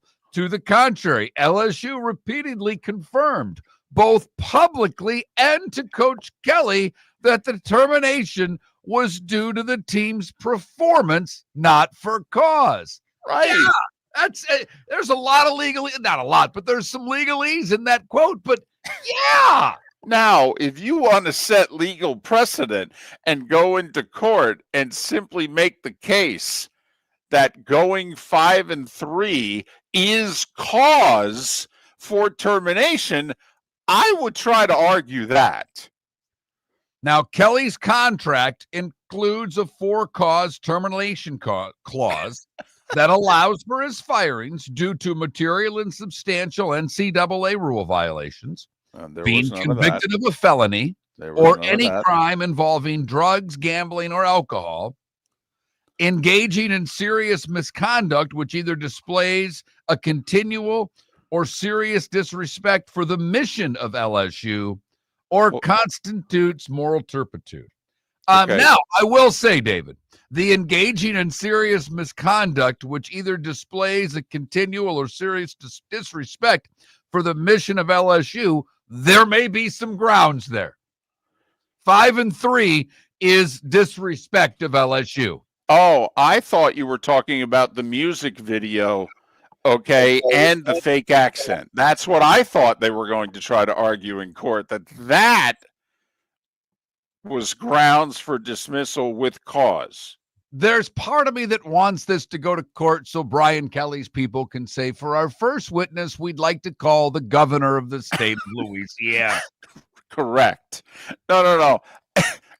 If you and I were Brian Kelly, okay, it's that Jim Calhoun quote, and I don't know if there are 19 people that are familiar with it, but Miller and Moulton are 2 of them. All right, the state of Connecticut was having a budget problem. Jim Calhoun's the highest paid at the time employee in the state, and before the reporter could get the question out, Calhoun said, "Not a dime, not a damn dime. I'm not giving back a dime. If I'm Brian Kelly, we're going to trial, and I'm going to have you pay my legal fees. I'm getting your incompetence on the record." Okay, honest, I'm laughing my butt off. And you know what? I'm getting $54 million from you. Even if you don't have to pay my legal fees, I'm going to pay it just to see this sucker to the end. What's interesting here is that, the lawsuit, it says, goes into great lengths to details the process for cause, which that doesn't seem to have any grounds. But it also details that LSU attempted to settle with Kelly multiple times, right, including an email that details offers from LSU to settle with Kelly for $25 million and later $30 million. Well, wait a minute. If you're trying to settle with Brian Kelly for $30 million, where's the cause? I mean, are you in settling one sentence you for? say there's cause, and another one you have an email that you're trying to settle. Aren't you kind of losing the case in the same document?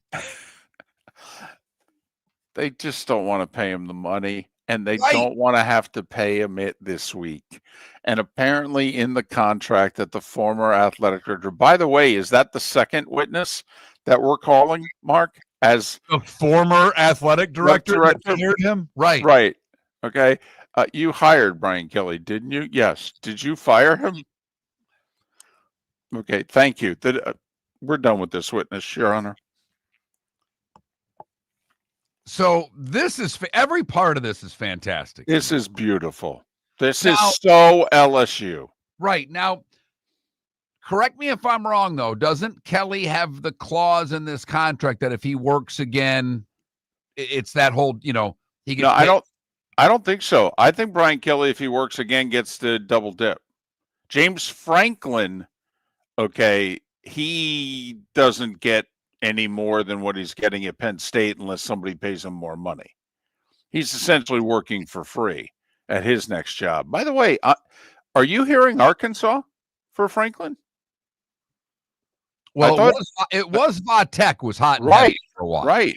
I just thought I heard something last night about Arkansas. I'll be curious where they go. But back to this one. This is and by the way, is this not a bad look for the person they're trying to hire, whoever that is? I mean, listen. Well, if you're Lane right now, really? Wow. I mean, and look it, David and I have thought Lane's staying, but we also thought if he were to leave, we thought it would be more likely because in this third, fourth act of Lane Kiffin, whatever you want to call it, being liked seems to be more important to him than it was before. If that is indeed the case, then he ain't going to LSU. No way. They're border rivals. He would be dead to the people in Oxford. Seriously, you cannot leave Ole Miss. They'll be pissed if he goes to Gainesville. They'll hold their noses and be really, really angry. But if he won a natty with the Gators, the Ole Miss people would be like, see, we helped him get that. If he goes to LSU, they'd want to light him on fire. They would. They would. So if you're Lane sitting watching this, if anyone, you really want this job? I was going to say, you're telling your lawyer and your agent, I want the most ironclad. I want you to put things in writing you never thought you'd have to put in writing before. Which means maybe the governor's going to force him to hire the Tulane guy. I don't know.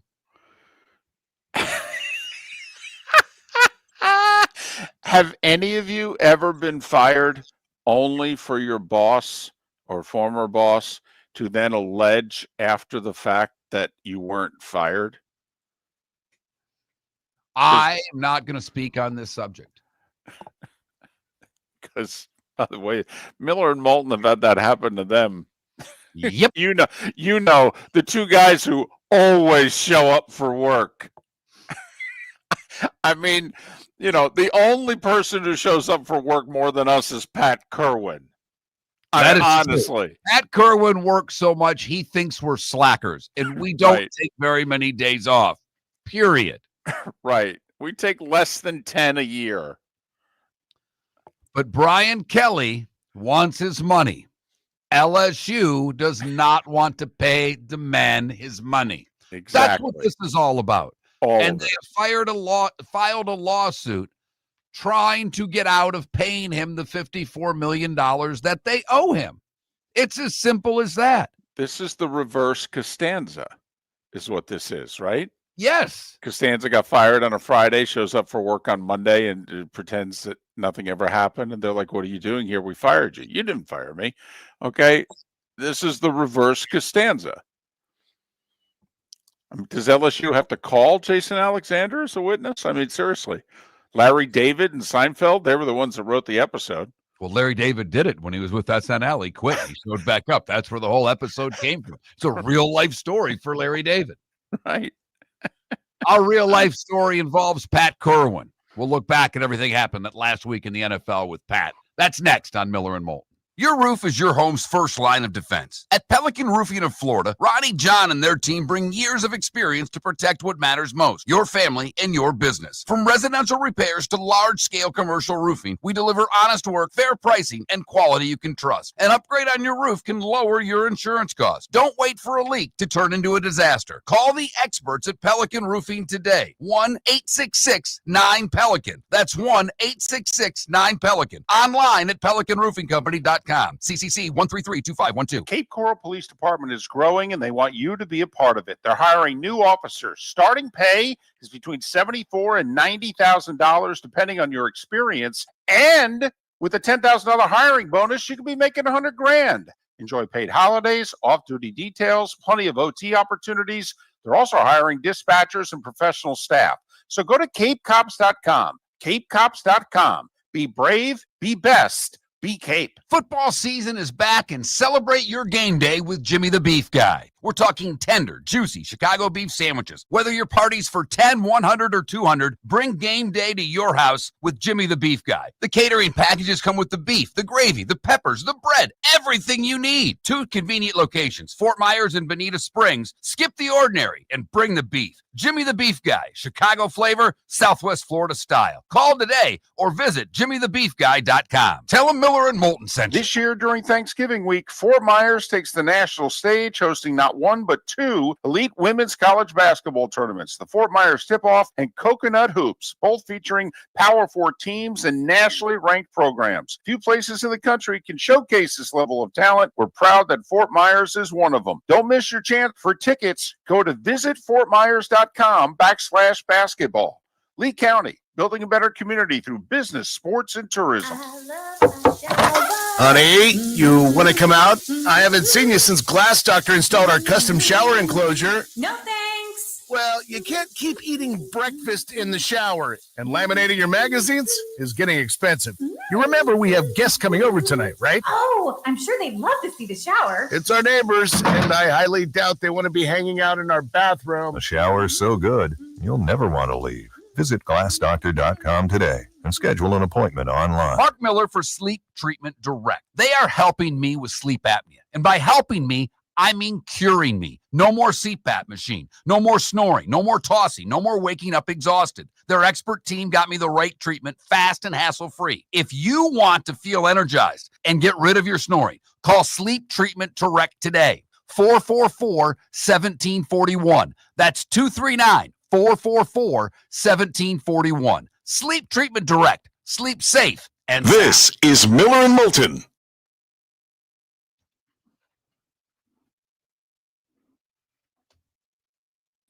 Good morning, Mark. Morning, Pat. Thanks for your keen insight into the sleep number bed.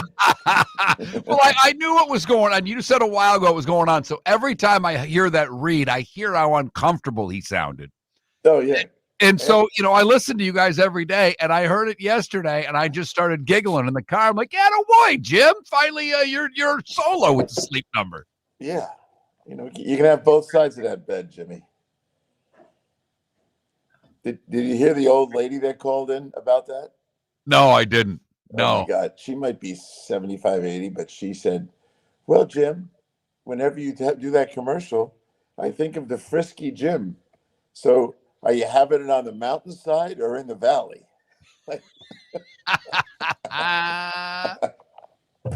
I couldn't stop laughing. She's always asking a really serious football question, and then she launches that one on us. All right, so Pat, I should wait to go on air, but I did see your broadcast setup. Where are you doing this interview from this morning? Well, I finally got to Florida at 2:00 in the morning last night. Are you outside on the porch? Yeah. Oh my, it's 43 degrees. Come on. My wife spends a lot of money to get air conditioning. I told her, you're getting it for free today, and I opened the doors. You're rotten. Hey, you like it cold? We got cold. Got that right. No. So Sunday, I'm in the middle of the show. I get a call that my flight's canceled, my 8:30 p.m. flight Sunday night. So they said, pick one of these and we'll rebook you. So the only one I could actually stay at work was 6:15 or something. So I'd have to leave after the first round of games and a little bit of the first quarter of the second round. So I took that. I go to the airport. Now I'm on plan 2. I sit there until, I don't know, 10 o'clock, 10:30 when they finally said it's canceled. It was raining and foggy, and now they had a new excuse. So I now booked myself for the Monday morning flight at 7:20, and I go home. And at 5 o'clock, I'm putting my bags in the car, and they cancel that flight. So now they go, which one would you like? Same story as the day before. So the only one I can get on is the 8:30 flight because I got to do a radio show till 7. So I booked myself for that. I get to the airport. It has not been canceled. I'm shocked, but it doesn't leave till 10:30. Ugh. And then when we get out on the tarmac, they announced, which we all knew, they're slowing down our release times. So even though we're number 4 for takeoff, it might be another half hour. 2:30. Anyway, I'll go to sleep. When I get done with you, I got coward, then I'll just go back to bed or something. Yeah. And now I got to go to Denver. I don't know, David. Good luck to you. Hopefully things will calm down now. But Well, I mean, my flight back, it's one flight. It's out of Chicago. This United Airlines supposedly have locked in all their flights through tomorrow. We'll see. I know somebody who was standing at a gate on Sunday morning, minutes away from boarding his flight, who then had the flight canceled, with 150 people standing there. So, yeah. Well, they're gonna. I'll say something funny later.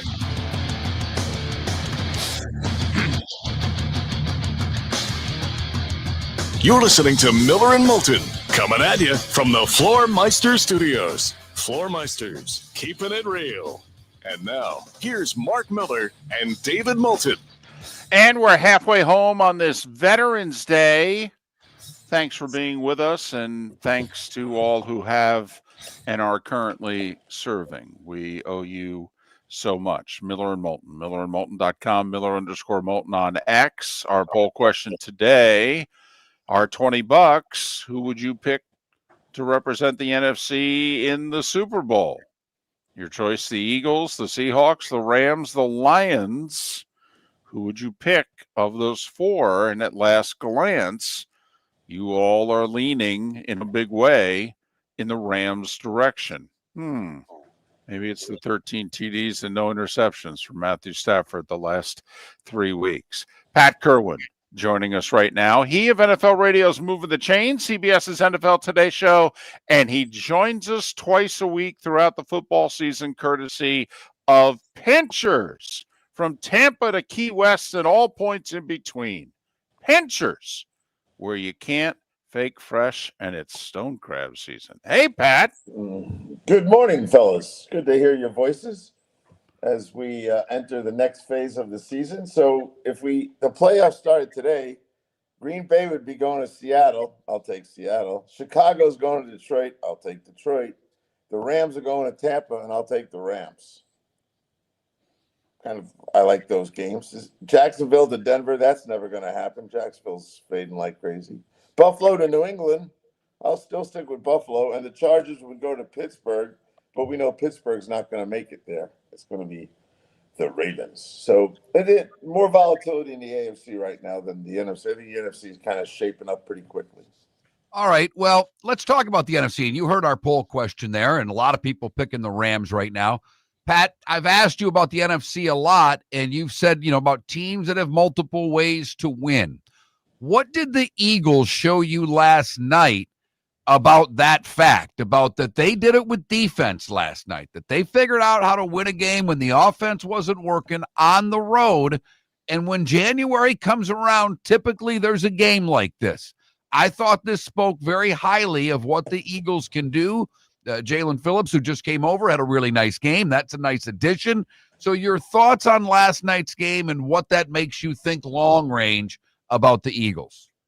Well, at the trade deadline, they got a little serious, and they went and got a pass rusher, and they keep saying how much they're happy to have Phillips. So I do think I worry a little bit about the quarterback, but he's a proven Super Bowl champion, so I shouldn't really. He's just not your elite passer type. He's just a good athlete. I think they know how to rise to the occasion. They remind me of Kansas City when it comes to how to rev it up and go to the next level in postseason.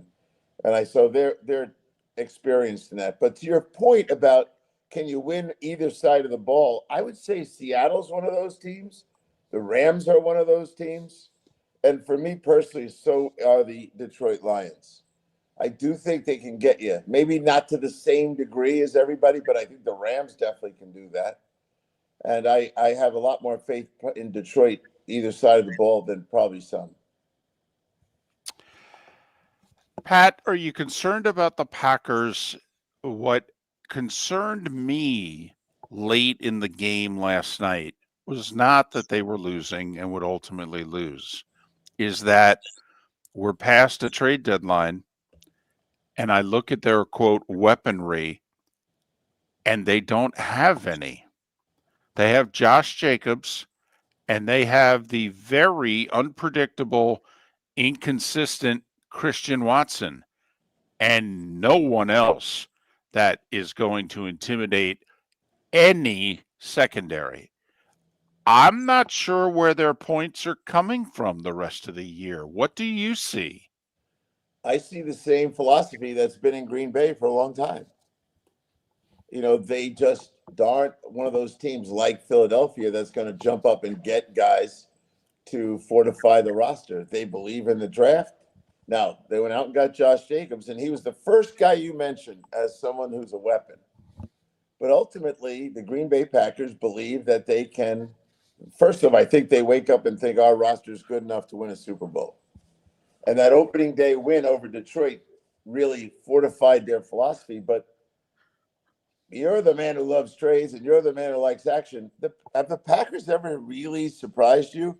they'll go get an elite guy every 5 years, but ultimately, I don't think they believe at all in free agency.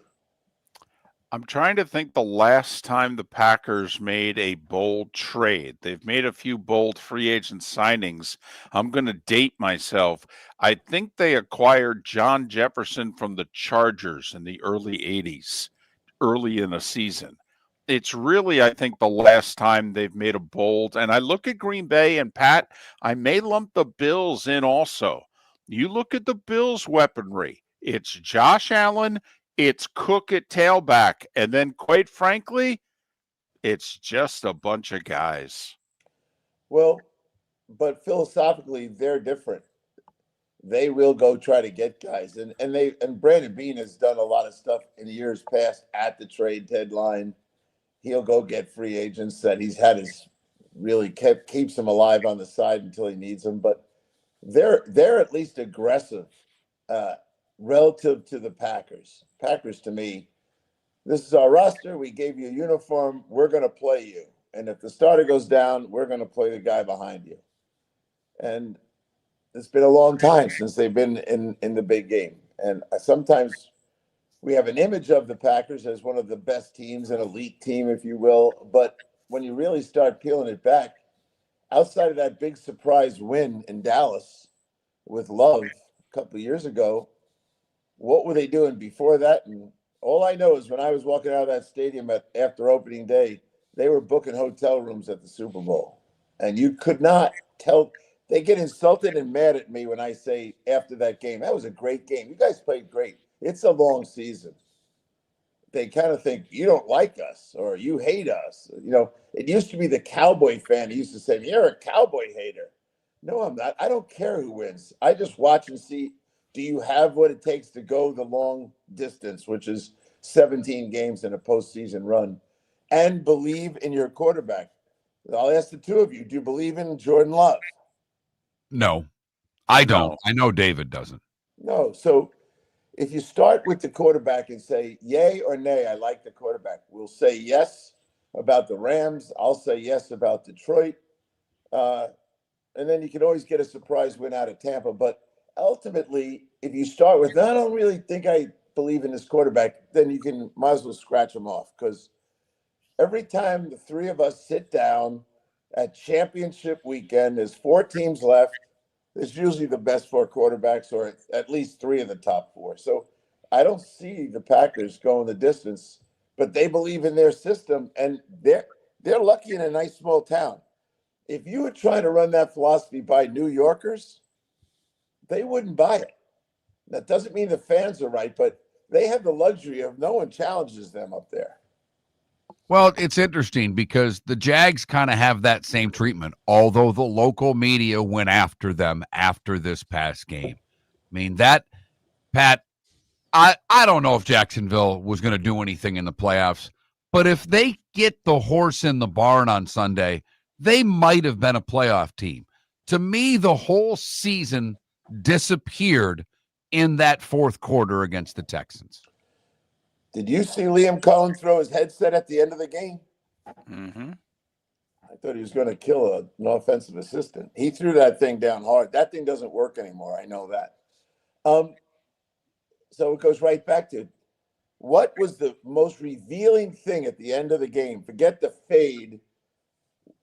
It was, to me, Trevor Lawrence. What, did he take a sack and then a fumble? And, the guy, again, I like Jordan Love twice as much as I like Trevor. We already discussed Jordan.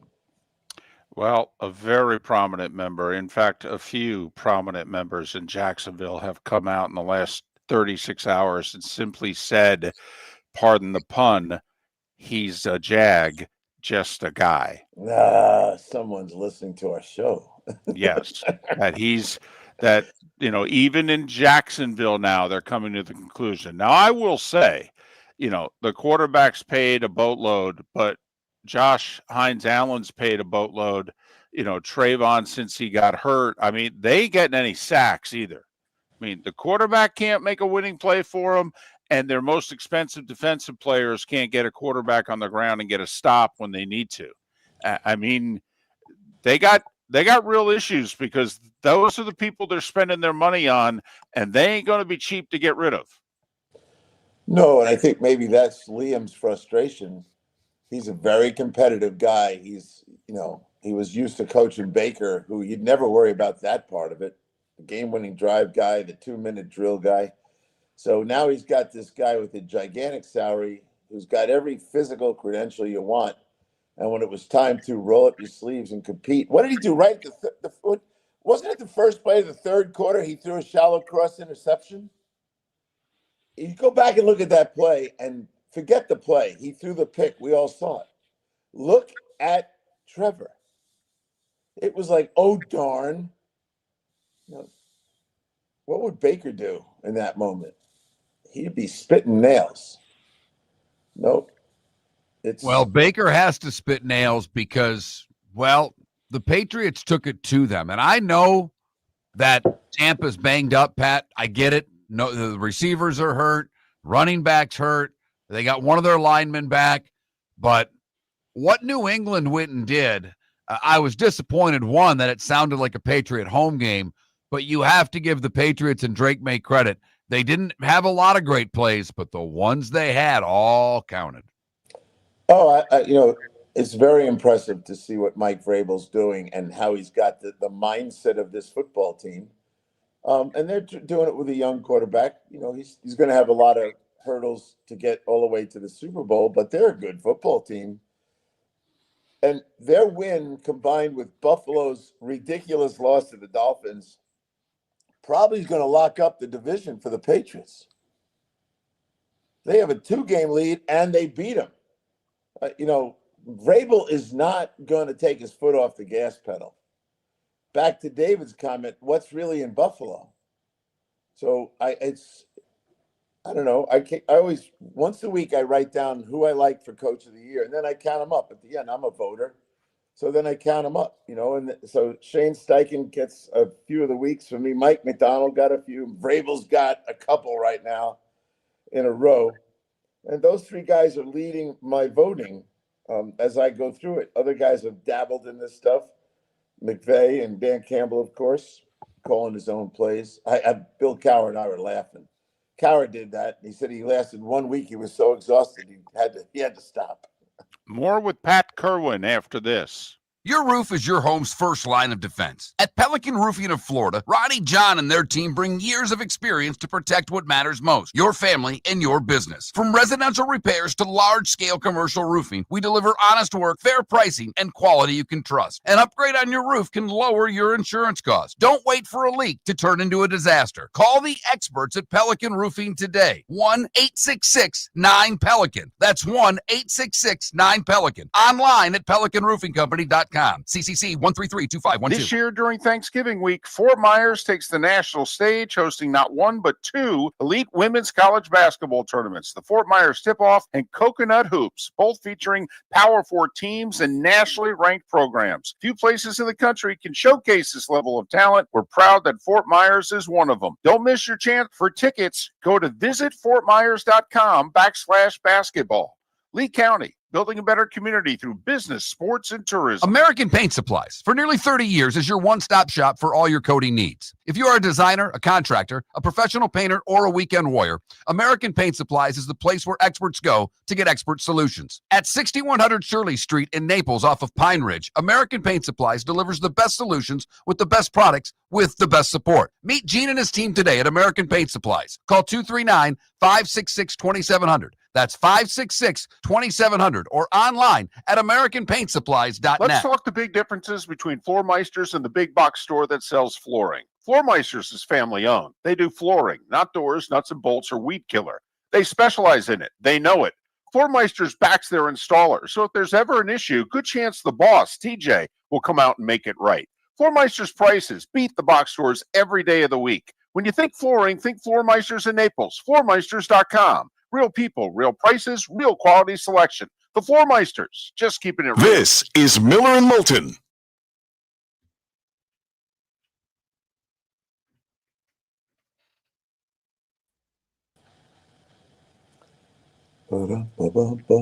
Pat, I wouldn't ask you this on air, but we've got our Twitch people who are listening and always put in questions. Do you use Pro Football Focus for anything? No. I didn't think so. No. I do my own work, and nothing against them. I feel bad for callers that constantly call and quote Pro Football Focus as their full resource. And when I ask them if they watched the game, I usually can figure out, or they admit they didn't. Or I had people over, I wasn't really watching, so I no. No. Nothing wrong with them. Great for the fans. I feel bad for clubs that reference that. It's called, you got someone who you don't even know doing your work. And I don't have anybody doing my work. Kind of what I thought. It's kind of like, that's how I was raised. And, you know, if you're going to have an opinion, it better be based on what you think. And people would think I don't like them. I think they're a nice source of information for a fan. But it's not a Bible. I like to. No, it is amazing how, I mean, you know, David's made his complaints because Collinsworth owns part of the company, and then they're using that on NBC regularly. It's kind of double dipping, but. Well, Paul Alexander's part owner of that, and I know when I call Paul about linemen, I have my ear to the grindstone because I know he's doing the work. But in general, I don't like to rely on sources that are just in the business of it. And I don't know, like, it's kind of like analytics in general. You can go into a game with some presumptions of what you might think you should do. But when the starting left guard is out with an injury and then you got an ankle on the pass rush, you know, all that stuff changes everything. And I'm getting a little tired of watching guys going for it all the time. Well, not just that. Last night, neither team can score, and they're going for it at midfield on fourth down when offense isn't doing anything. What happened to pinning a team deep and then try again? I didn't get it. No, and, you know, you hear defensive-minded head coaches say punting the ball is not a bad thing.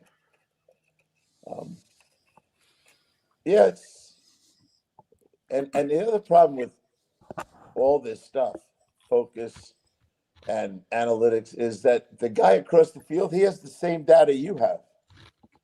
There's nothing new. So you have two guys with the same data, and they're out there making, I don't know what game it was Sunday. If Cowher said it once, he said it 10 times, kick the field goal. Just take the points. And they didn't do it. I think it was the New Orleans game. It was probably the New England Tampa game. But I was like, we subject the fans to this one philosophy, and it's kind of ridiculous. Nope. And I don't really want to sound like I like anyone who's working on football. I just rather do my own work. That's my answer to everything. Yep. I don't have a problem getting up at 5:30, working till I go on your show or till I can't go anymore. And I like to work on this stuff. If I didn't like to do this, I would just quit radio, and I would quit CBS as well. I like doing it. And when the day comes, I couldn't believe why. I'll get all over Liam Cohen for a few things, but one of them was you go up 29-10. You go for 2? Yeah. Now, I'm not that smart, Pat, but if you're up 20, it takes 3 touchdowns to catch you. You know, 19 is 8-8-3. Yeah. They're doing that. I'm going, what are you doing? I don't get it. I get when you're coming from behind and going for 2. I don't get it all the time, but I hate teams that chase points. And when you're in the lead, not just taking points that are there for the taking makes no sense to me. No, I'm with you 100%. And I should try to get Bill Cowher on your show. You know his record when he had the lead in the fourth quarter? 100 wins, 1 loss. Welcome back to Miller and Moulton. Text the guys what's in your mind at 21,000. That's 21000. And now, here's David Moulton. 21 minutes after the hour. Our remaining moments with Pat Kirwan, NFL Radio's Moving the Chains, CBS's NFL Today show. Pat, joining us once again, courtesy of Pinchers, Tampa to Key West, all points in between. Pinchers, where you can't fake fresh. Go to pinchersusa.com. It's the holiday season. Gift cards, pinchersusa.com. All right. Dable fired. I don't think any of us are shocked by it. I know you're not a big fan of mid-season firings. Does this make any sense to you, or is this something they should have waited for, or did it just have to happen? Well, I think the owner has, the way they've lost 3 times, David's a big Giant fan, the way they've lost and surrendering leads, he finally got to the end of his straw on that one. But a couple things are the ripple effects of it. Now, Kafka's the guy when he was in Kansas City that really dedicated an entire year to getting Mahomes ready. And Coach Childress was there, and he told me how much Kafka did every morning at 6 o'clock. It was just so he's got a good history, but he's never going to be the head coach. And you tell me, guys, when a guy's the interim head coach, does he ever stay on as back to his assistant's job? No, because he realizes that he's reached a ceiling where he's at, so he might as well go elsewhere where he has a chance to break through that ceiling. Right. So, I mean, I think he's a pretty decent coach. But anyway, they're going to do it. So now the question becomes, what are they going to do next? So I got asked that yesterday. Mike McCarthy would be interviewed. Now, remember, unless they change after the season, they're going to have this GM run the search. And we also know John Mara is dealing with health, and he's going to need more and more from his guys inside. So are they going to land up letting the GM stay and run this whole thing? Those guys are inclined to get a guy that usually calls for the young guy profile, which is okay. It's not my idea what they should do in a city like New York. McCarthy, when he was in Dallas, had a lot of those double-digit win seasons, and he doesn't need any downtime to get ready. Plus, he's coached a lot of quarterbacks. I like him. Someone thought Lane Kiffin should come. I don't think that's going to happen. I'll tell you, the one young guy that I would definitely be serious about is Clint Kubiak. And what's going on out there, he's really in charge of it. Talk to the head coach every week. The head coach is a defensive guy. Clint's done a very nice job. He was raised right. He spent a lot of time with Stefanski in Minnesota. That's how I got to know him. But that's if you're going to go young guy, that's the kind of guy that I would be interested in. He's learned a lot from Mike, too. I think the Packers defensive coordinator's in play. The Giants have a lot of ties to Boston College. He was the head coach there before he spent these last 2 years as the Packers defensive coordinator. I wonder if they'll give Spagnuolo a call. He was the interim coach when they fired Joe Judge a few years ago. I wonder, Steve's has not always closed. He's not fully closed the door on being a head coach again. I don't think there are many places he would do it. I think that's one. I'm curious if they'll bring in an adult, and goodness knows Spags is, and they need more help on his side of the ball than they do on the other. I'm big, and I'm a fan of Steve's for a long time. Right after he got out of Springfield College was when I got to know him. Yeah, I would love it. I don't know that they're going to. They should bring him in because the interview with him, A, they know they're going to get the truth. B, he's going to be so prepared to tell them what's wrong with their defense and maybe what's wrong with how they run the organization. They may not want to hear everything he has to say, but he knows a lot about them, and he knows really where the warts are. So he'd get more than a full day. He'd be there for a couple days. And they might find out what the truth is about how they have to do business, because he's learned a lot going back and returning to the world of Andy Reid. Yeah, I think that's a great idea. But you got this young quarterback. So any of the defensive guys got to convince me in the interview that they're going to develop the quarterback. They don't have to do it themselves. There's plenty of defensive head coaches in this league. Look at Vrabel. Yeah, he got Josh McDaniels, but there's a bunch of these defensive guys that are running nice offenses. Just tell me who's going to coach the kid. Pat, I am curious about Dan Campbell calling plays and the difference, not just Dan, but the difference between the Liam Cohns who call the plays every week, the head coaches that don't. And Dan took over play calling for a week, but how different was his role in the week leading up to the game if he was calling plays? Because I'm guessing you're with both sides of the ball all week at practice and meetings, etc. Where if you're an offensive play caller, you're focused on one side of the ball. So just explain to me the difference maybe of what Dan Campbell's week was like last week as compared to when he was letting his OC call the plays. Well, he's got to change his schedule. So he's a very diligent guy. He wasn't going to take the play call sheet and just start calling plays. So he got involved all week, and that team needed a spark, and he is the flat-out leader of the team. So I know it highly motivated the offense that he cares enough about our side that he's going to do it. And I also think he was trying to prove to his OC, these are the things I want you to do. And we've talked about it before, and one of them is Jameson and making sure he gets more targets, etc. So he did it. It was funny. Now I'm standing there with Coach Cowher, and Coach Cowher did it. And he's a defensive guy that decided to call plays. He was too frustrated with the offense.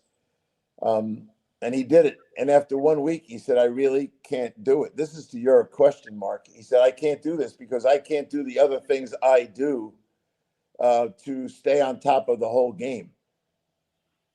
Just the decisions on timeouts and challenges and what's the defense doing. He goes, my head was down the whole time. And the guy upstairs kept saying, Bill, you got to make the next call. You got to make the next call. And he didn't think he was going to be effective if he kept doing that. So he didn't last very long at it. But he made his point that he's got his eyes on the offense. I think Dan Campbell's made his point. He might move a little bit away from it, doing it all the time. He's never said he's going to keep doing it. So I think he's smart enough to know we'll see this week to week how this goes. Pat, is it as simple as the quarterback has gotten hurt? But Washington was in the NFC Championship game last year, and they quite frankly right now look like, I don't know if they're going to win another game. I mean, they're getting beat badly. Well, badly. And is it answer. More than just Daniels? Yeah, of course it is. It's and they made some decisions that I wondered about. Like they lost their pass rusher, double-digit guy, went back to Dallas. So the defense, to me, on a number of levels, they're older, number one. They lost their pass rusher that could at least know where protection was going, which set up the pressure calls. Now Dan Campbell's going to call the defense. Danny Quinn. So that's the first one. Then they got rid of Brian Robinson. And just because you like a rookie in summer camp, I wouldn't do that. They also let their other defensive tackle go away too. So I thought the defense got weaker personnel-wise and a bit older. They had a couple guys they drafted that didn't work out. They let them go, the cornerback back there, the real fast kid. So they're not as good on defense.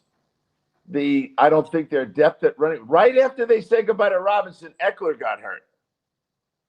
So they got wounded a couple places. And that's not even diving into the offensive line. But the quarterback's a huge issue because he was a runner. That guy moved the chains with his feet. You combine that with the lack of depth at running back, the defensive issues, and you get this. And they are a mess right now. And, there's hot teams. I got 7 or 8 hot teams, but they're one of the coldest with a 5-game losing streak.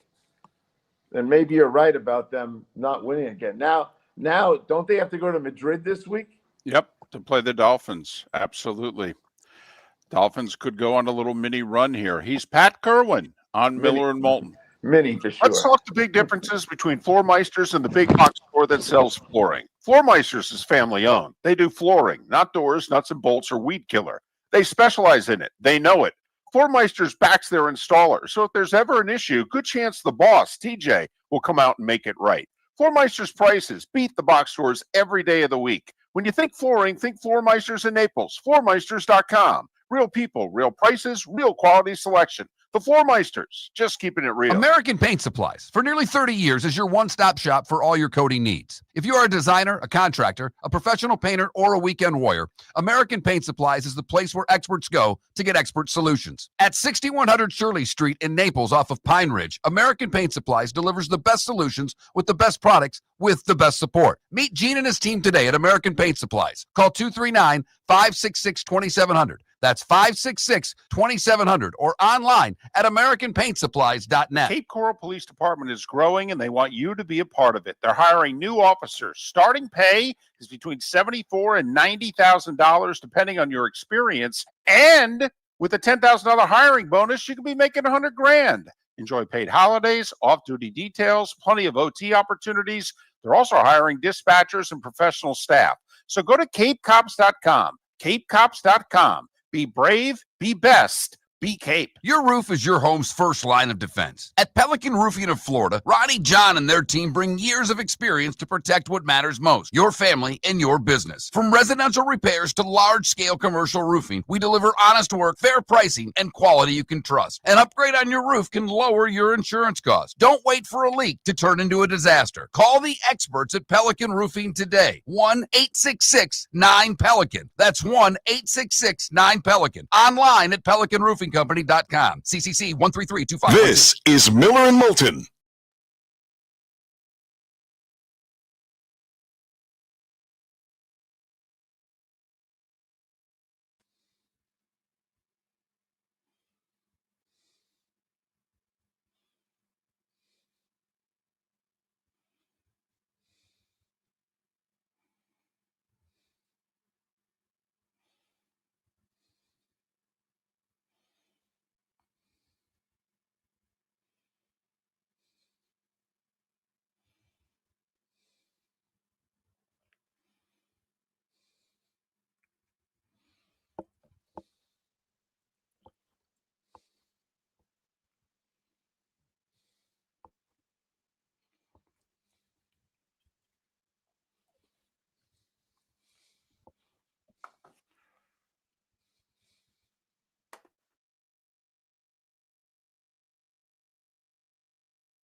You're listening to Miller and Moulton. And now, here's Marc Miller and David Moulton. 22 minutes till the top of the hour. Marc Malusis, the Moose, will join us at the top of the hour. He covers the New York sports scene on radio and television. Get a little in-depth about the Giants, what they did, where they're going, who's making the decisions. The Moose to join us at the top of the hour. Pat Kirwan just joined us on the American Paint Supplies Hotline. All our guests appear on the American Paint Supplies Hotline, your one-stop shop for all your coating needs. Could have done at least another segment with Pat because I was just getting started with questions. Like I have, the Vikings. 2 weeks ago, they looked unbelievable in taking down the Lions. J.J. McCarthy looked like the guy. And maybe it's just that he's a young quarterback. But they play Baltimore, who had been giving up points to nearly everybody. Did Baltimore figure something out on defense? Was McCarthy just bad in that game? Help. I'm trying to figure out what the Vikings are because you and I both love their personnel. That's not their quarterback. But the way McCarthy played against Detroit, that's a team that can compete in the postseason. The way he played against the Ravens, they're not going to make the playoffs. No, they're not. And they're now the best last place team in the league. Oh, yeah. Oh, yeah. Hell, are the Packers the best third place team in the league? The AFC West may raise their hand and say, well, I don't know about that. But if the Niners played the Packers right now, neutral field, I think the Packers would be favored. Right, but the third place team in the AFC West is the Chiefs. Oh, I'm sorry. I thought you said NFC West. Yeah, I think the Chiefs would raise their hand. I think the Niners would raise their hand as well. But, let's face it, Mark, we're not very patient as a society anymore. No, we're not. But, to the point of ridiculousness. When you commit to a young quarterback, 98% of the time, the young quarterback is going to struggle or be inconsistent at best. Every now and then, you get a young quarterback that performs like Jaden Daniels, that performs like Andrew Luck and RG3, that performs like Dan Marino. Peyton Manning led the league in interceptions as a rookie. He threw nearly 30 of them. Aikman was 1-15 his rookie year? And he was 0 for the season. They got their one win with the backup. Part of committing to the young quarterback is you need to commit to the inconsistency and be overwhelmed and giddy if you don't get it. Look at C.J. Stroud. Didn't get it his rookie year. Have gotten it ever since.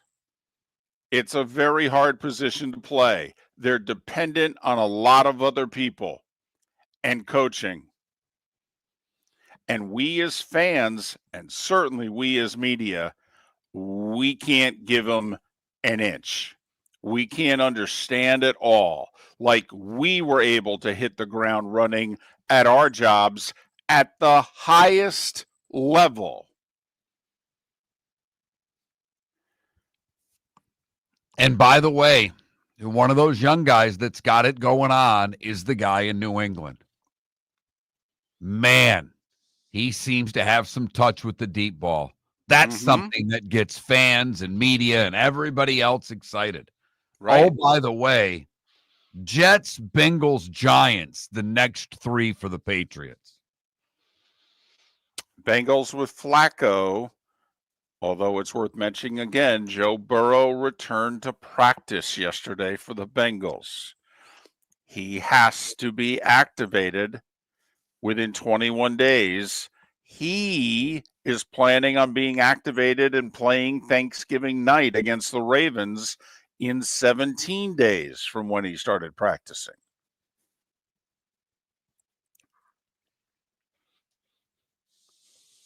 look at, I guess the Chargers, we've asked the NFC question. Who right now is going to be the 1 seed in the AFC? Colts, Broncos, Patriots, Chargers. I have trouble. I don't see a path for the Bills to get there. The Bills could, if the Patriots lose some games, could the Bills still win the division? Yeah, they could. But I don't see how the Bills win the division and become a 1 seed.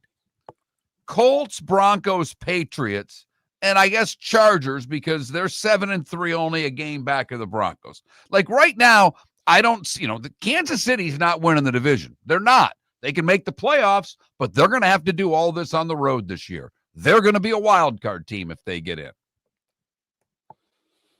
And when they get in, are you going to pick against them? And that's why I wonder, there are certain times where we think having home field is a bigger advantage than others. Are you going to be all in on the Colts, the Patriots, or the Broncos because they are the 1? No, I'm not. Of those teams, who do you think has the best shot to get through the AFC? Because look, at the Ravens are coming, but we all know what they've done in January. The Ravens are winning that division. Write it down. It's not Pittsburgh. They're not good. But, right now, would you do you trust the Bills? Do you trust, I get why we trust the Chiefs. I get it. Their history, their quarterback, I understand. But they've not had to do this going on the road for 3 games. No, but they did go on the road for 2 and win the Super Bowl. A couple years ago, as the 3 seed, they did have to win in Buffalo and in Baltimore. And they did. Now, I don't think they're that team, but then again, I don't know that what's around them is as good as Buffalo and Baltimore were 2 years ago either. Mark, and I'm not saying this because I picked them at the beginning of the year. I may put my money on the Ravens. Because if they get in, think about where they will have come from. 1-5. And they'll get a home game to start. And then imagine if the Ravens finishing the year, let's just say they win 8 out of 10, something like that, or 9 out of 10, 9 out of 11. They finish 10-7, going 9-2, and then they get a home playoff game and they win it. They're going to come to Indy, New England, Denver, having won 10 of 12 with all their experience. It is fascinating, David, that the top 3 seeds could end up being the Colts, the Broncos, and the Patriots. Right. You look at the schedules ahead for these teams. It's tough for me to envision the Colts, Broncos, Patriots not being 1, 2, and 3 in some sort of order. It really is. Now, the Chargers could end up taking the Broncos. We'll see.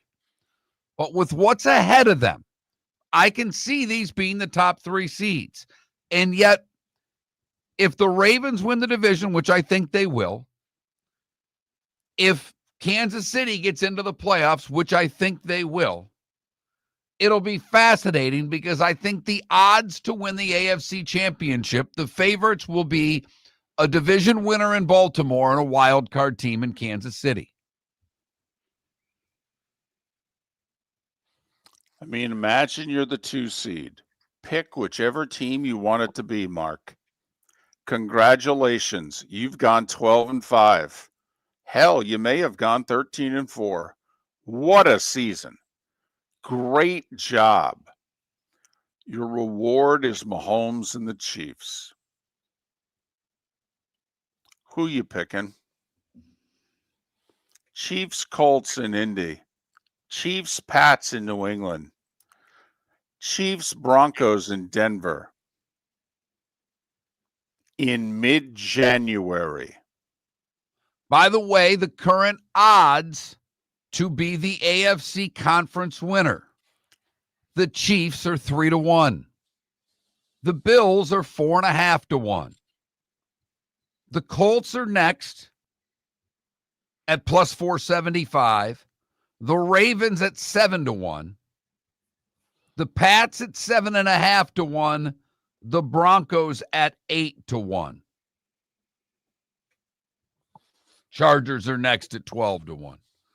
The Texans, for what it's worth, have better odds than the Steelers. That's what Vegas thinks of Pittsburgh right now.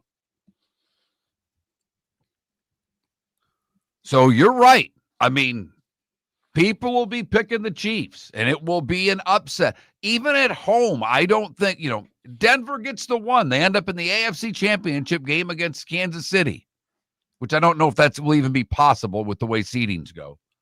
But Kansas City will be favored. They will.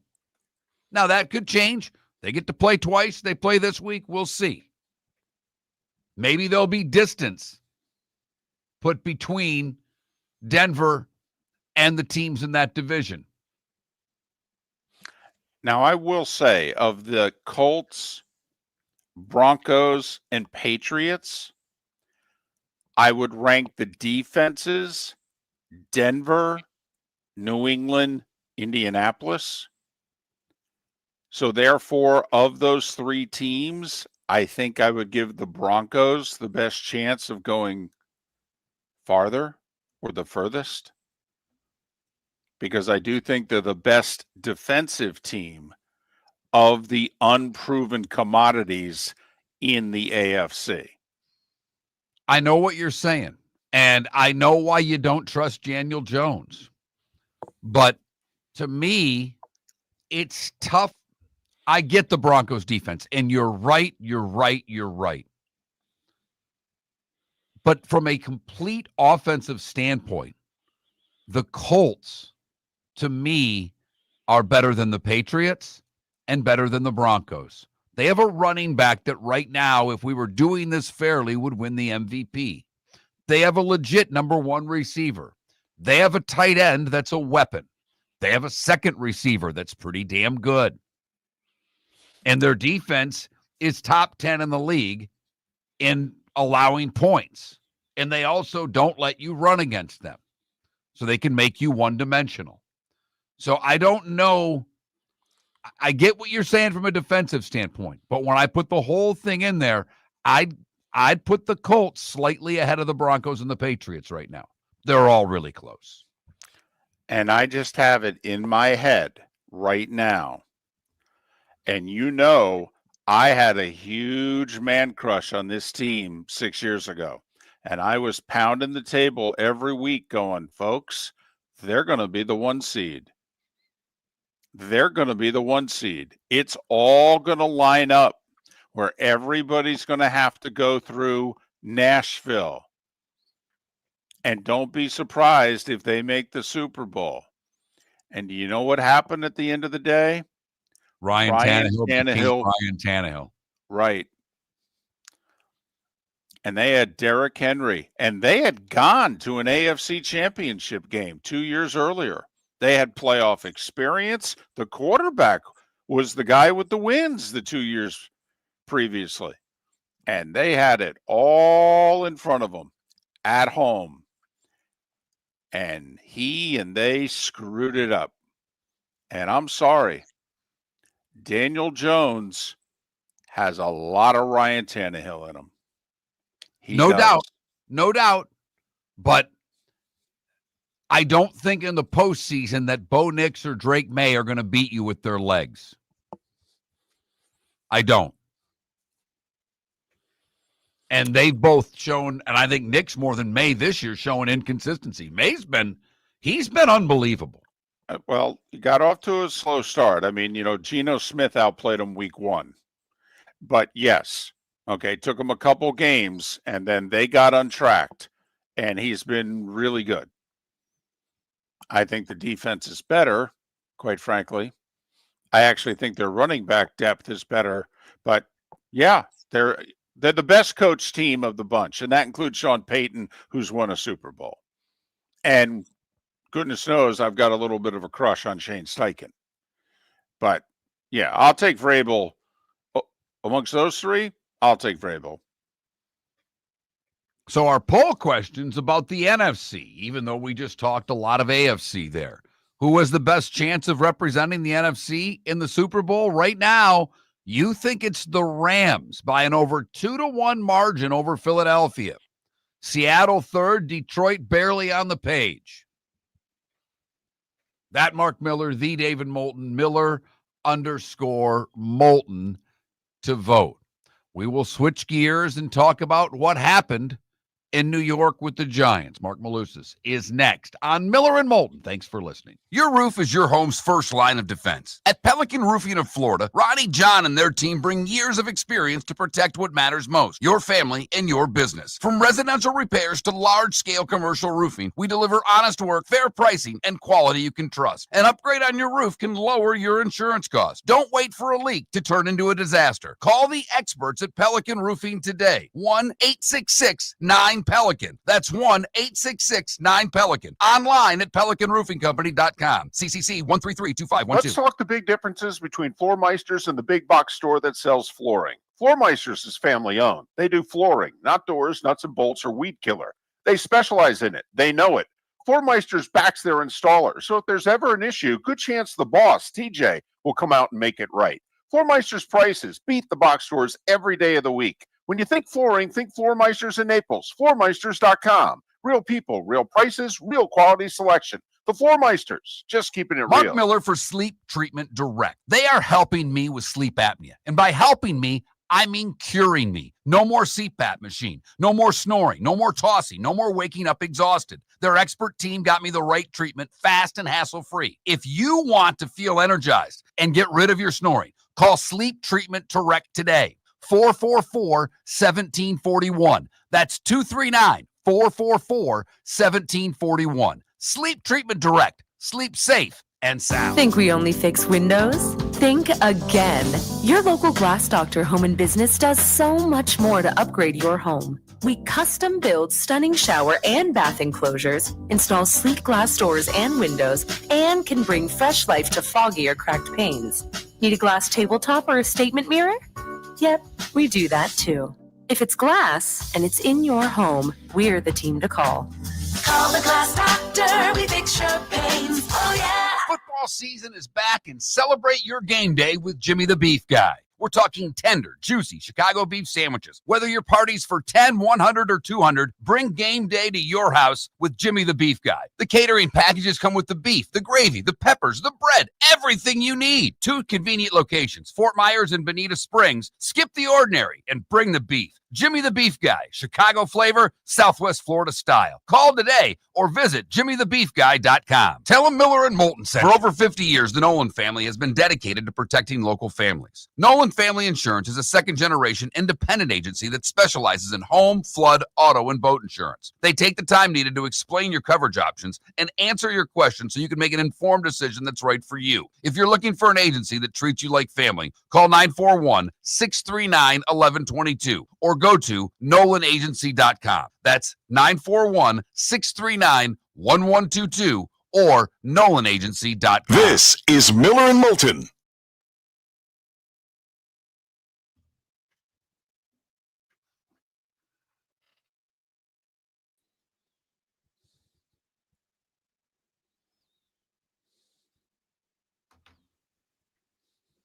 That'd be Slim and None, Smoke Dog.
Yes, Logic Man.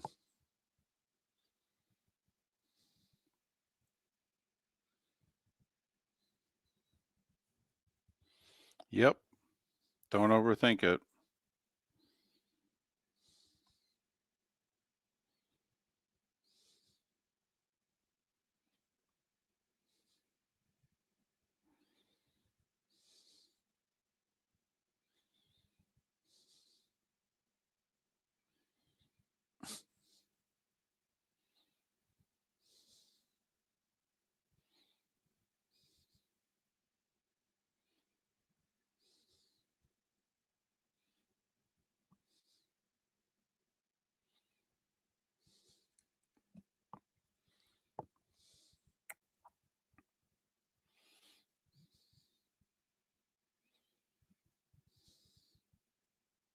I have the big panties, but then I have a drawer.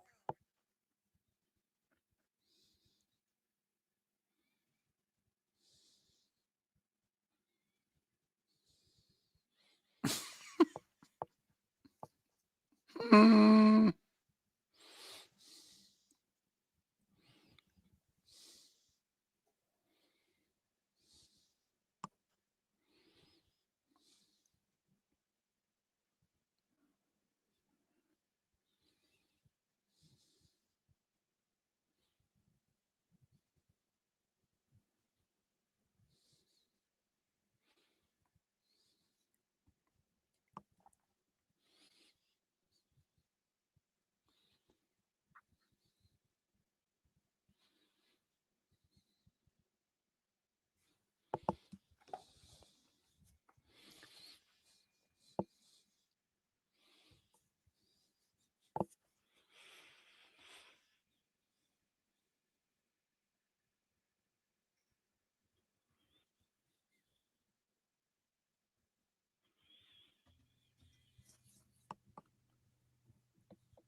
You're listening to Miller and Moulton, coming at you from the Floor Meister Studios. Floor Meisters, keeping it real.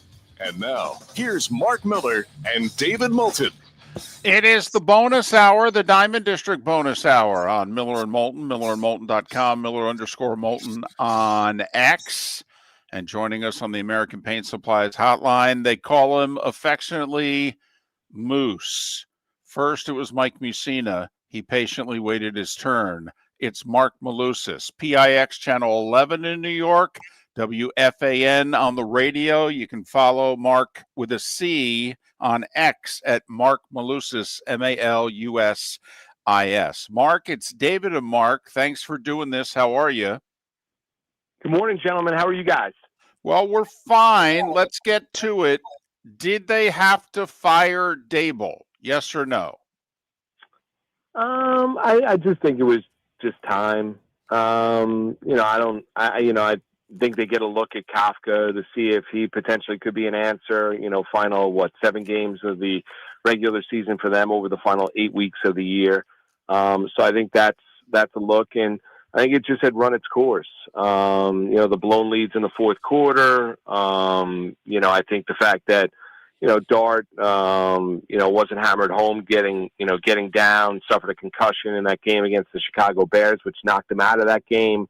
I think all of those things kind of led to it. Coming into the season, he was on the hot seat. People were calling for change. There's no question. You give him credit for pinpointing Dart out of Ole Miss, and I think the Giants have clearly found their quarterback, but now it's a case of, where this entire team is. The fact that Russell Wilson was the backup quarterback and not Jameis Winston. Russ can't play anymore. More concerned about his well-being than he is about playing the position. When you watch him play, constantly staring at the rush. So I think it was just they needed to change course. There was no future here. It was going to happen, whether it happened during the regular season or whether it happened after the final game of the regular season. when everyone's pushing for the, he was going to go. It just wasn't good enough. A lot of losing after year number one. Doesn't help that Daniel Jones in Indianapolis is having the kind of year that he is having. And there was no one else to blame. I mean, for the last 2 years, everyone blamed Daniel Jones. Jones out of the building in Indianapolis, winning with Shane Steichen, and the losing continues. You throw in the fractured relationship with Wink Martindale, Shane Bowen being brought aboard as defensive coordinator. Martindale clearly a better DC because, got a distinct personality, can kind of wear thin on people, but Bowen is a step back. Defense hasn't played particularly well. Offense has been what it's been. He's dealt with injuries, but I think the Denver collapse and then this loss Sunday in Chicago, I think was just basically the final nail in the coffin. All right. Is the right guy in charge to hire the next coach, though, Mark? Yeah, it's a great question when you look at Joe Shane. I think there are probably a lot of Giant fans, if you took a poll right now, would probably say no. I think it'd probably be running like 75-25, 80-20, maybe 90-10. When you look at Joe Shane, that they would like to see somebody different. I don't know if the Giants really have the stomach for that kind of change where you change the general manager as well. I think there's some positives when you look at it. Obviously, Dart, Abdul Carter, the offensive line, drafting offensive lineman an issue. Kayvon Thibodeau, not necessarily the player that you draft in the top 10. Good NFL player. He's not great. Evan Neal has been a complete and utter stiff. And that was Joe Shane's first draft choice or first draft. Deontay Banks hasn't developed into an elite level cornerback.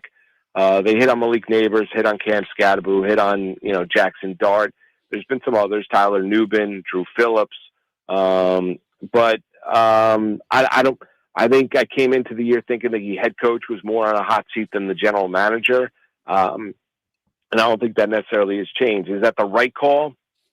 I think when you're in a constant state of flux, and then when you change the general manager, that means you're potentially having changes in the pro personnel department and the scouting department, how you look players, the vision of the team, all that kind of stuff. I think the Giants now want to try and pinpoint the head coach that can try and win with the right adjustments in free agency and in the NFL draft and the right inclusion of talent to try and win under Jackson Dart's initial rookie deal before they have to pay him. Marc Malusis, PIX Channel 11 in New York, WFAN on the radio. Follow him on X, Marc with a C, Malusis, Malusis. So when announcing the firing, they announced that Shane, the GM, is going to hire the next coach, and they said that a quality roster, a talented roster, has been assembled. Your opinion as to the talent level with the Giants, how good of a roster or bad of a roster do you think it is? I think in spots it's good, in other spots it's not. I mean, I think I don't think the Giants have quality depth, so when they suffer injuries, it's an issue. I think there are other teams that do a nice job of being able to draft, develop, find undrafted free agents that end up becoming good depth pieces for your team. I think they should be better than their record is. I'll put it that way. And, based on, the way they've played, they should never have lost the Denver game and, should never have lost the Chicago game Sunday. So is this a roster that's ready to kind of take that massive next step forward? No, I still think there's issues along the offensive line. I think they've got one of the best left tackles in the game in Andrew Thomas, who's like beyond elite. But outside of that, the rest of the line is okay. Runyon, Van Roten at the two guard spots, John Michael Schmitz, Jermaine Illuminor at right tackle. Illuminor is a good right tackle, but more of a journeyman than anything else. The offensive line needs to continue to be addressed. They can't stop the run. I mean, that's the other issue. I mean, you can't talk about being an elite level defense and be able to stop the run. I think they've got the wrong defensive coordinator for the talent they have on defense. I think their defense does have talent. When you look at when they're healthy, all three levels, when you're looking at the safeties in Nubin and Holland, when you're looking at Debo at one of your cornerback spots, Drew Phillips at one of the other cornerback spots, when you're looking at, Abdul Carter, Kayvon Thibodeau, Brian Burns, Dexter Lawrence, There is talent on that defense. I think you just have to have the right DC in place. Offensively, I think it's a little bit of a work. We'll see what Scadaboo is like coming off the grotesque injury that he suffered against the Philadelphia Eagles. I like Tyrone Tracy more as a number 2 than a number 1. I think they've got the quarterback. Theo Johnson is a good young tight end.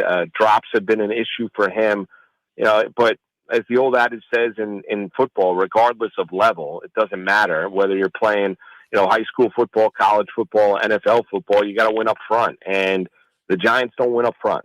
You can't talk about being an elite level defense if you can't stop the run, and you can't talk about being a dominant offense if you can't impose your will up front. So they got to learn from a team down the road from them with the Philadelphia Eagles. That's kind of been their bread and butter. It's been a staple of theirs with great offensive lines and great defensive lines, and that's where the Giants have got to do a lot of work.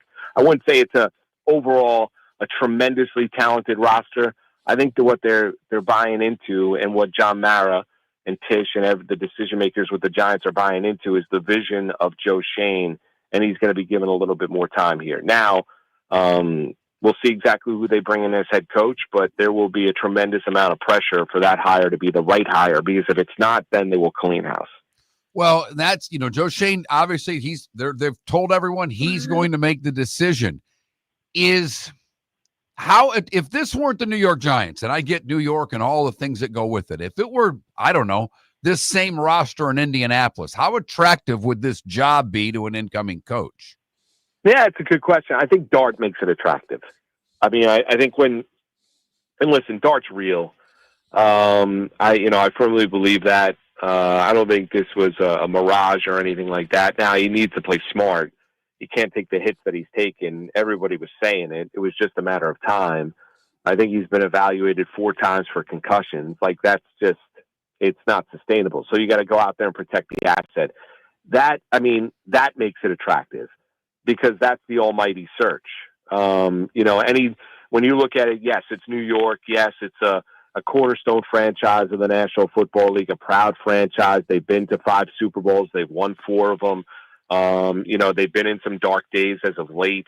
They've had, the greatest defensive player the sport's ever seen in Lawrence Taylor, and great days, great coaches, right? So, but with all of that, I don't think it would be attractive because it's just the Giants.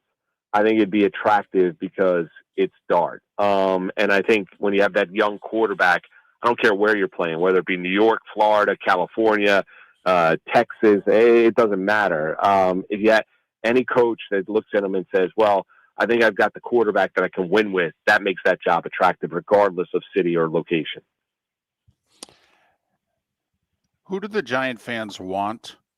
Is there somebody in the last 24 hours that Giant fans, there was a time in which they would have sold their soul for Belichick. It feels as if that time has come and gone, and he would have sold his soul for the job also.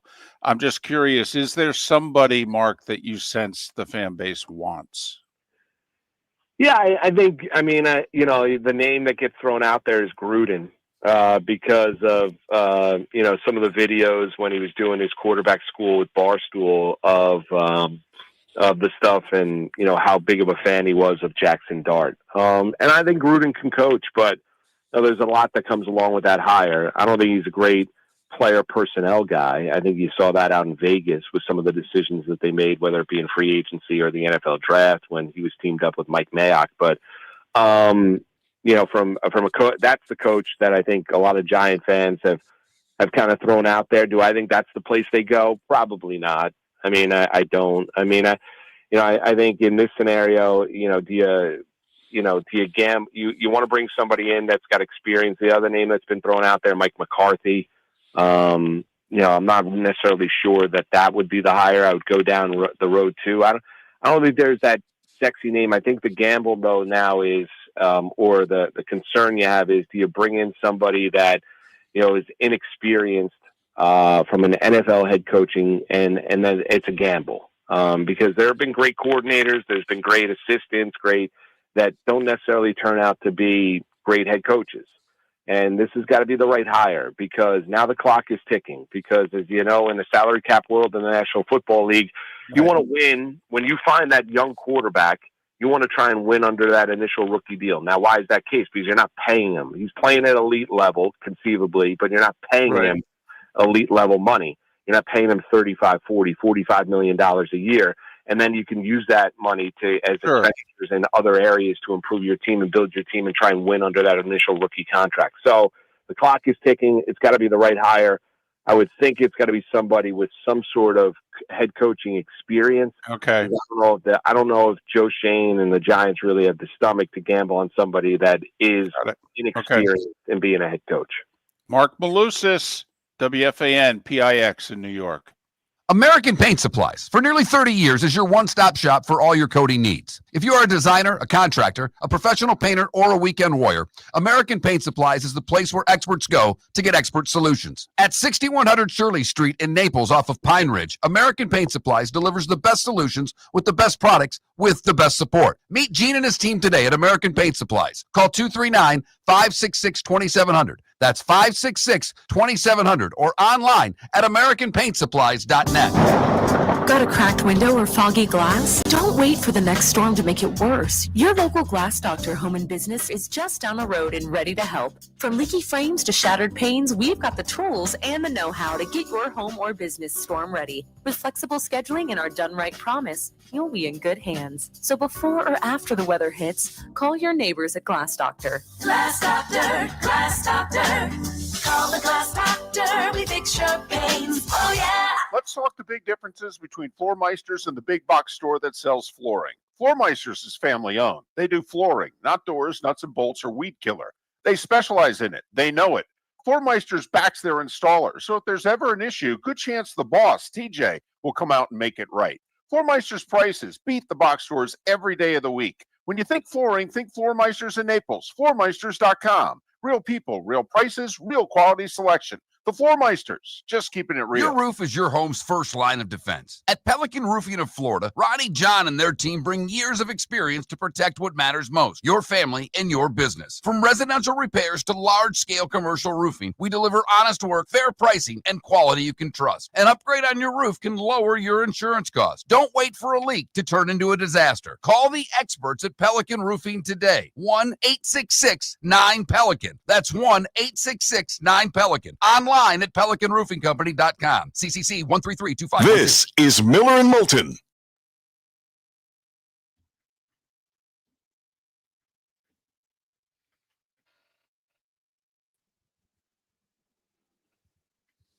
I wanted to say it to him on air, but he ran long. He's got those walking dog things. He was actually on the line. I said, hey, man, I'm not trying to tell a New York guy how to do things because you're obviously better at this than I am. But those walking dog segments deserve a sponsor. You should never have to pay for dog food again. That's hysterical. I love when someone does something on X that I've not seen a lot of before. And that's just really simple. 2.5-minute talk about the team while he's walking his dog. That's funny.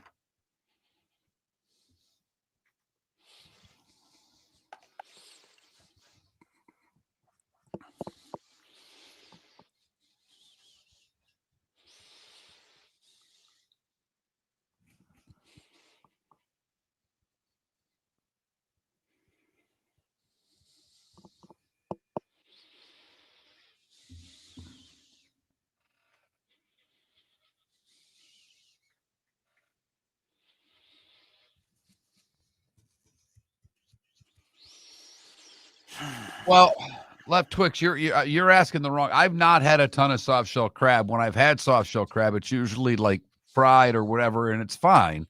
I don't think there's a lot of meat in it. I mean, king crab has the most meat. It's hard to get around here. I'm a stone crab guy. I'm not a blue crab guy. I like the stones. I don't mind the work. You know, if Michael's in there, he'll big league me and say, I get the colossals. Well, you know what? You got a lot more money than I do. I get the mediums. They're less expensive and I don't mind the work. And the only part where there's more work is in the knuckle.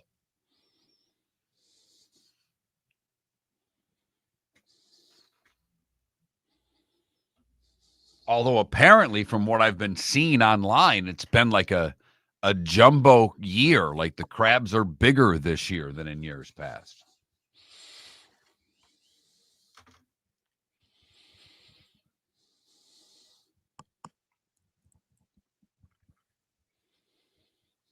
Adam, right now, what is your prediction for the final record at the end of the season of your beloved Jags? They are 5-4.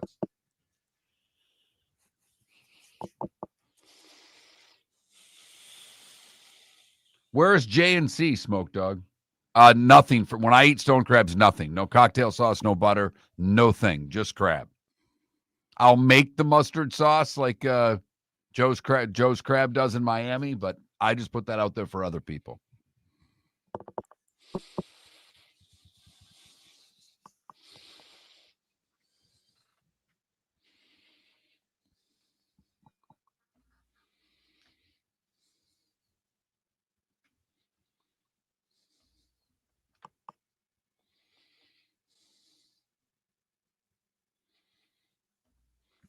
Smoke Dog, where is J&C Crab? On 6 Mile in Fort Myers.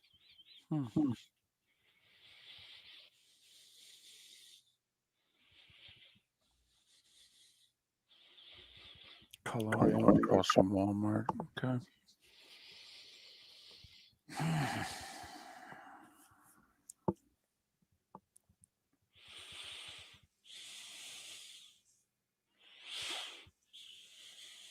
It's a restaurant, though. All right. Left Twix, I'm not a big experimenter with cheese. I eat like American and cheddar.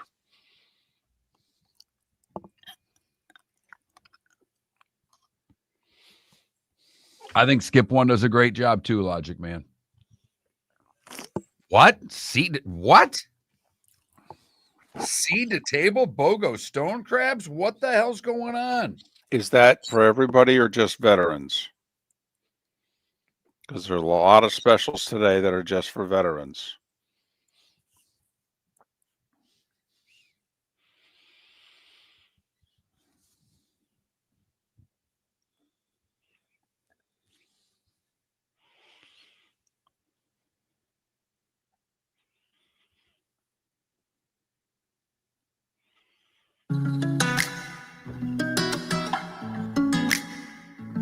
Welcome back to Miller and Moulton. Text the guys what's in your mind at 21,000. That's 21000. And now, here's David Moulton. 21 minutes past the hour. A lot of NFL talk today. And some laughs at the LSU Brian Kelly story. Miller and Moulton. MillerandMoulton.com. Miller_Moulton on X. The Diamond District bonus hour. Pat Kirwan, Marc Malusis, our guests. If you missed them, go to MillerandMoulton.com and download what you missed. Pat and Marc and all our guests joining us on the American Paint Supplies Hotline, your one-stop shop for all your coating needs. College football playoff is going to give their rankings tonight. You know, The Athletic has a writer who ranks everybody 1 through 136 or whatever the hell there are now in college football. Right. Which, by the way, Sam Houston won over the weekend, getting their first win. But Chris Vanini, whatever the hell his name is, I say it wrong every time. No disrespect. He has Miami ahead of Notre Dame. Now, I know that the rankings tonight will not reflect that. What I am wondering, David, is if Miami gains ground on Notre Dame from last week. Because I do think that is something that's going to come up again and again and again. Miami was 18, Notre Dame was 10. In the AP poll, for what it's worth, Notre Dame moved up from 10 to 9. Miami moved up from 18 to 16. Like, how far down does BYU go after getting whacked? by Texas Tech. All right. Let me ask you this. If we take James Madison out of the equation because they have one loss, which one-loss team would you rank above the other, BYU or Georgia Tech? Because I think that's where you're establishing the line between the Big 12 team and the ACC team with one loss. They'll be the lowest I ranked. would rank BYU higher. Okay, for You what know it's worth. I like Georgia Tech, but I Yep. think the BYU win over Utah at this point in time in the season, I believe is better than any win that Georgia Tech has. And right now it is. And of course, as we've been talking about it for weeks, Georgia Tech, Georgia is going to be a monster game.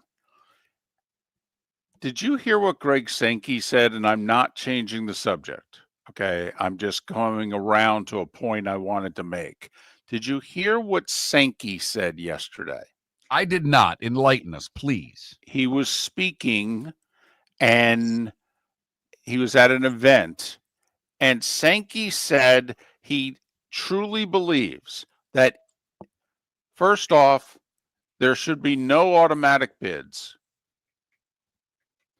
and that you should just take the top 12 teams, and that he thinks this year the SEC would then get 8. Huh? Correct. So Greg Sankey believes that the Tennessees and the Missouris and the Vanderbilts of the world deserve spots in the playoffs before, I mean, I don't believe he said who the other 4 teams would be, but Mark, I got to be honest, going by that logic, that would then be what? The Big 3 and the Big 10 and Texas Tech, and the rest would be made up of the SEC? Well, it's laughable. I'm sorry. It is. A&M, Alabama, Georgia, Ole Miss, fine. Texas, Vandy, Oklahoma, and Tennessee, all in? No. I mean, Missouri doesn't even have a 500 record in conference. So can we leave them out of the equation? And the fact that they're going to be in this top 25 tonight's a joke, okay? They're 2-3 in conference. Enough of Missouri. I think Missouri's actually finally now going to drop out. I hope so. I do. I think I hope so, because their best win's Auburn, or is it Kansas? Show me where they've had a credible win this season. Well, I think if we start to drill down on some of these resumes, you know, what's Tennessee's best win is? David, it's a great question. They Because lost to Georgia, Alabama, and let me Oklahoma. give you their wins. Syracuse, East Tennessee State, UAB, Mississippi State, Arkansas, and Kentucky. They don't have a good win. I get that they're the best conference, but enough of this crap of putting horse blank teams in the rankings just because they play in the SEC. Enough already. Tennessee does not deserve to be in the top 25. They don't. I'll really run the risk here. What's Vanderbilt's best win? Is it Missouri? It is. And didn't the quarterback get hurt in the game from Missouri? It's either that or LSU. Okay. I'm just saying that's, you know, South Carolina, they're awful. Virginia Tech, they're awful. Now, Oklahoma has some good wins. They beat Michigan. Yeah. They also, I mean, listen, if you're going to consider Tennessee a ranked team and they're in the bottom of the top 25, Oklahoma did go to Knoxville and beat a ranked team. Okay. Yeah. You've beaten Michigan. You've beaten Tennessee. Tennessee on the road. Yeah. And Texas beat Oklahoma, albeit with a quarterback that shouldn't have been playing. And they beat Vanderbilt. Right. You know, I struggle, and that's the problem is when you look at all of these ACC teams, it's tough to find, outside of Miami, to find a marquee win for an ACC team. I mean, Louisville beat Miami, but they've spit the bit. Right. Lost at home to Cal. Oh, yeah. It's why the Georgia Tech Georgia game is as big as we believe it can be. Because it could really pierce an arrow through some of the SEC argument, but it could lead to a team not in the SEC in the Big Ten getting a playoff spot because people begin to look at things a little differently. So with these unbalanced schedules, and we talked about this all year last year. So we're not just jumping on this train now, but with these unbalanced conference schedules, you're going to get a lot of this. You just are. I mean, where's the big, here's the other thing. I'm not taking anything away from A&M outside of Notre Dame. And if you don't think Notre Dame's a good team, then tell me where Texas A&M's good wins are. Well, and this is unfair to Texas A&M, but it's what people are saying about Ohio State. Right. They're saying, tell me where Ohio State's good win is. And Ohio State's going, we scheduled Texas and we did go play at Washington. And when we played them, they were ranked. And up until last week, they were ranked. But Indiana, they have the Oregon game. They got by Penn State. What do we think of Penn State now? So there is holes. The good news is for A&M, Ohio State, and Indiana, they still got that donut in the right-hand column. Now, do we think the middle of the SEC is far better than the middle of the ACC and the Big 12? Hell yeah. Do we think it's better in the middle of the Big 10? Yes, we do. But not by as much as what the SEC claims. That's all I'm saying. Right. I mean, wouldn't it be great if we could have the Vandy, Oklahoma, Tennessees of the world? Now, Oklahoma did play Michigan. Yes, they did. And they hosted them and they won. Okay. But, it is interesting. USC, Michigan. Is the middle of the SEC that much better than USC and Michigan? Greg Sankey says they're deserving of 8, Mark. 8. And he also wants 74 or 112 teams in the basketball tournament, too. Your roof is your home's first line of defense. At Pelican Roofing of Florida, Ronnie, John, and their team bring years of experience to protect what matters most, your family and your business. From residential repairs to large-scale commercial roofing, we deliver honest work, fair pricing, and quality you can trust. An upgrade on your roof can lower your insurance costs. Don't wait for a leak to turn into a disaster. Call the experts at Pelican Roofing today. 1-866-9-PELICAN. That's 1-866-9-PELICAN. Online at pelicanroofingcompany.com. CCC 1332512. Let's talk the big differences between Floormeisters and the big box store that sells flooring. Floormeisters is family owned. They do flooring, not doors, nuts and bolts, or weed killer. They specialize in it. They know it.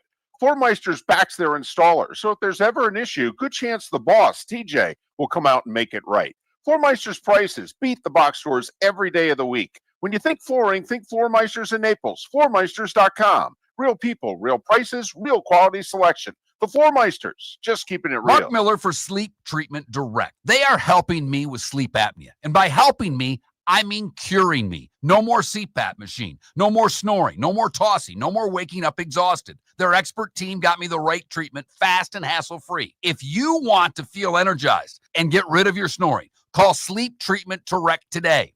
444-1741. That's 239-444-1741. Sleep Treatment Direct. Sleep safe and sound. The Cape Coral Police Department is growing and they want you to be a part of it. They're hiring new officers. Starting pay is between $74,000 and $90,000 depending on your experience. And with a $10,000 hiring bonus, you could be making $100,000. Enjoy paid holidays, off-duty details, plenty of OT opportunities. They're also hiring dispatchers and professional staff. So go to capecops.com. capecops.com. Be brave, be best. Be Cape. This is Miller and Moulton.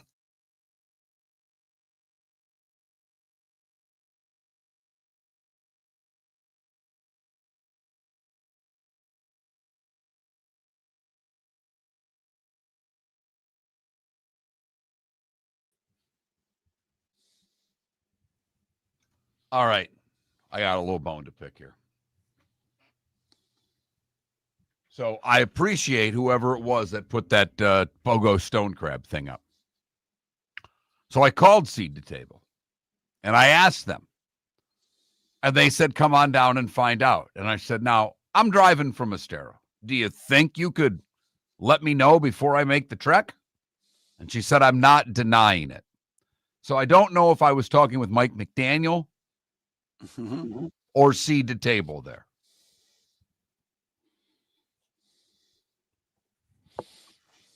No. I forget who it was who's in the chat room who said, I'm heading over there now to find out. Logic Man said, and he's still chatting, so he's not heading anywhere. Let's get to work, damn it.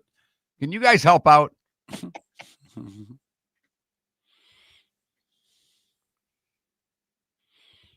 Come on down and find out.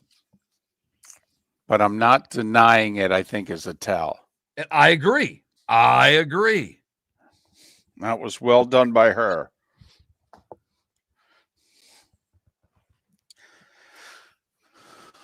Oh, if Georgia loses both of those games, they're out. Hell yeah, Left Twix. There is a way for the SEC to put themselves in a lot of trouble. Texas beats Georgia. Texas loses to A&M. Like, Ole Miss is in. That's the team to me that's in. Alabama and A&M as well. Ole Miss's best win, by the way, is at Oklahoma. Their second best win is home against LSU.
Oh, Logic Man, I know you get all up in arms. It is gone after this year. I'm telling you right now.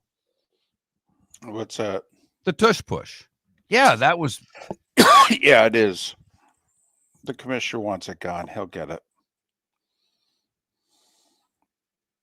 And now because officials can't call a false start,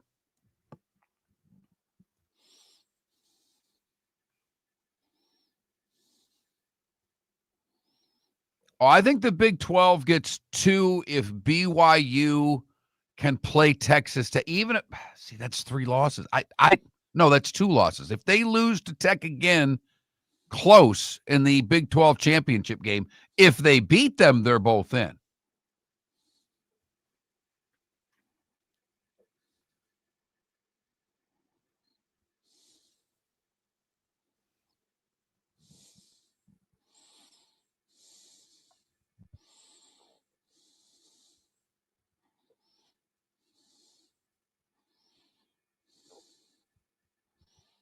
I get your point of view, but you are acting like it's everything against the Eagles. The commissioner does.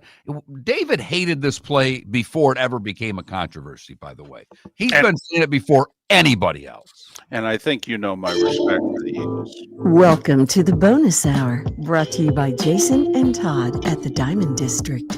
And now, here's Marc Miller and David Moulton. 22 minutes till we're done for the day. Bud Elliott, Chris Perkins, on the show tomorrow. Wonder if Chris is headed to Spain. Oh, man, I hope so for his sake. Yeah. And if so, when? So we'll talk to the fine Dolphins columnist and beat writer for the Sun Sentinel tomorrow. And Bud Elliott, after the College Football Playoff Committee comes out with their rankings tonight.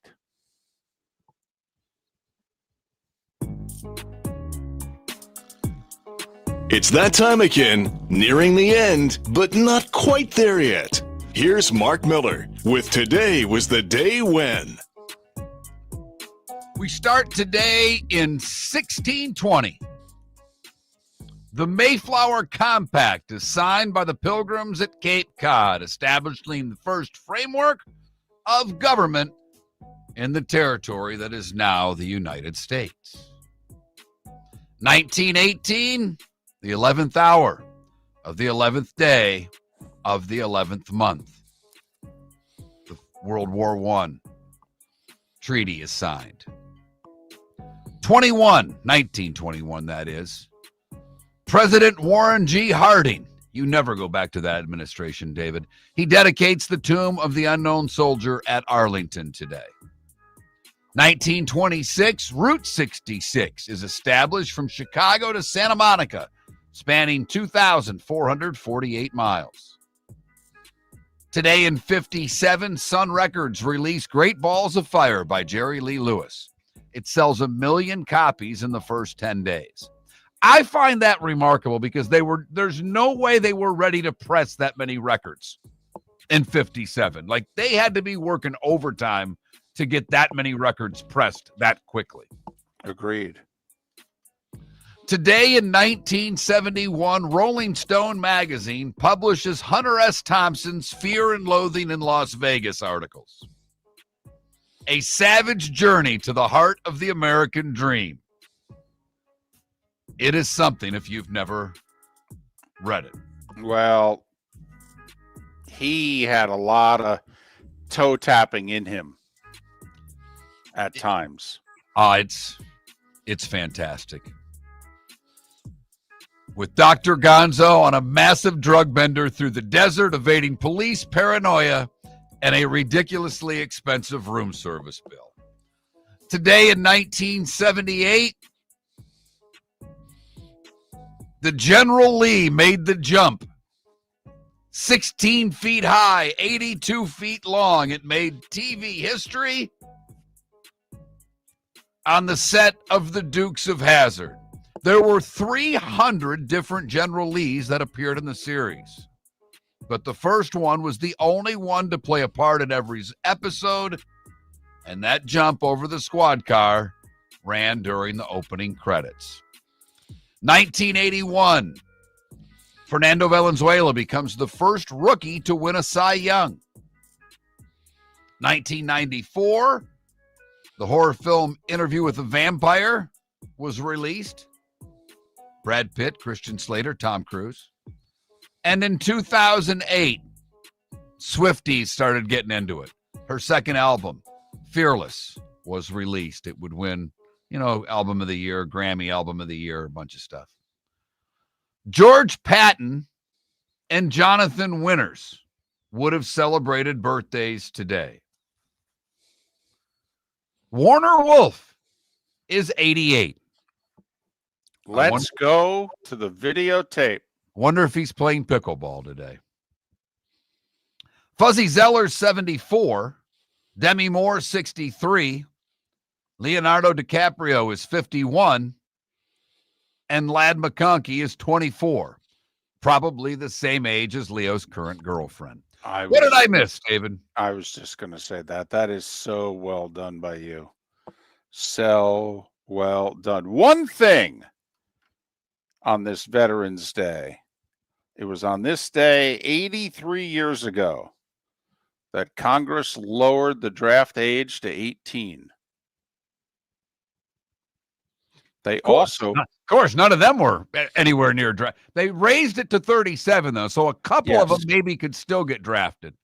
Right. You can be 35 in the House of Representatives. So they opened a hole that they could get drafted. But I'm guessing all the ones that voted for it were over 37. It's just me. So I think a year or so earlier, they had an opportunity to lower it. They kept it at what it was.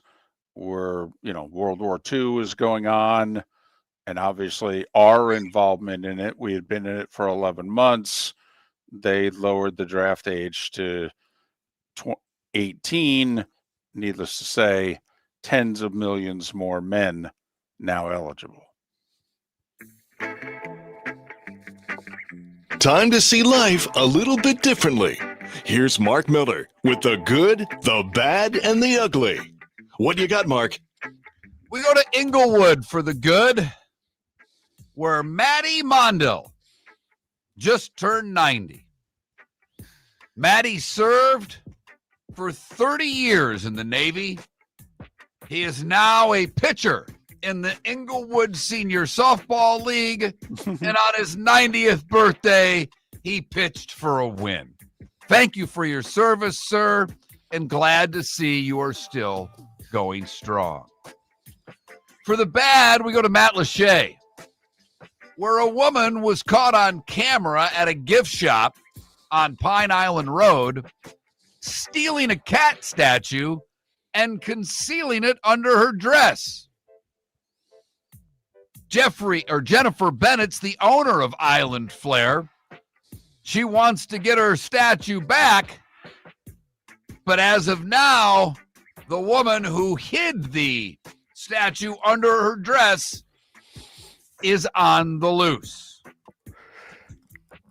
Finally, the ugly, we go to Port St. Lucie, where Port St. Lucie police released a video showing an encounter that they had with a 15-year-old girl. When police arrived, because the call was made about the teenager, the teen was in the middle of the roadway holding a shovel. She then approached the patrol car and started smashing the hood with the shovel. Yeah, you can't do that. Officers got out, tasers drawn, and she was arrested for felony criminal mischief. And that, David, is the good, the bad, and the ugly on today, Veterans Day, November 11th. And it's brought to you by the Cape Coral Police Department. Now hiring new officers, you know the drill. Great pay, great benefits, overtime opportunities aplenty. Where do they go? CapeCops.com. CapeCops.com. So there you have it. We've got football tonight. We're in the midst of that however many days in a row. We get good football from Thursday through Monday. We get Maction on Tuesday and Wednesday. Akron, tonight, a 5.5-point favorite against Kent State, and a biggie in Kalamazoo. Ohio, the Bobcats taking on the Western Michigan Broncos. The Broncos, a 1.5-point favorite. I don't know if it's really a biggie, but that's what I'm going with, David. Kent State Akron on ESPNU at 7:30. Ohio, Western Michigan at 8 o'clock on ESPN2. We've got, obviously, NBA, NHL tonight. 6 games in the NBA. It's another NBC/Peacock doubleheader. East of the Mississippi on NBC at 8. You'll get the Celtics and the Sixers. West of the Mississippi, you'll get Denver and Sacramento on NBC live. But east of the Mississippi, that game will be on Peacock. It's the NBC Peacock coast-to-coast double dip. The early game east of the Mississippi on NBC, the late game west of the Mississippi on NBC, and then you switch Peacock for both. A lot of ranked teams in college hoop playing tonight. Michigan hosting Wake Forest. The Wolverines, a 16.5-point favorite. That's probably my game of the night because it starts at 6:30. Florida and Florida State in Gainesville. The Gators, an 18.5-point favorite over the Noles. North Carolina's in action. Duke's in action. They're playing at Army, actually. But a couple of pretty good games featuring ranked teams. Two teams that hate one another. Kentucky and Louisville. Louisville, a 5.5-point favorite tonight against Kentucky. And then Texas Tech at Illinois. Illinois, a 3.5-point favorite in that one. And late night, if you are so inclined, number 23 Creighton taking on number 21 Gonzaga. The Zags, a 12.5-point favorite. So let me get this straight. Kentucky, with their $22 million basketball team, is a 5.5-point dog against Louisville? On the road. I mean, that's all I'm saying. I know. Number 9 Kentucky at number 11 Louisville. Louisville's a 5.5-point favorite. FGCU, for those of you in the 239, they are home against Georgia Southern tonight. FGCU, a 1.5-point favorite against Georgia Southern.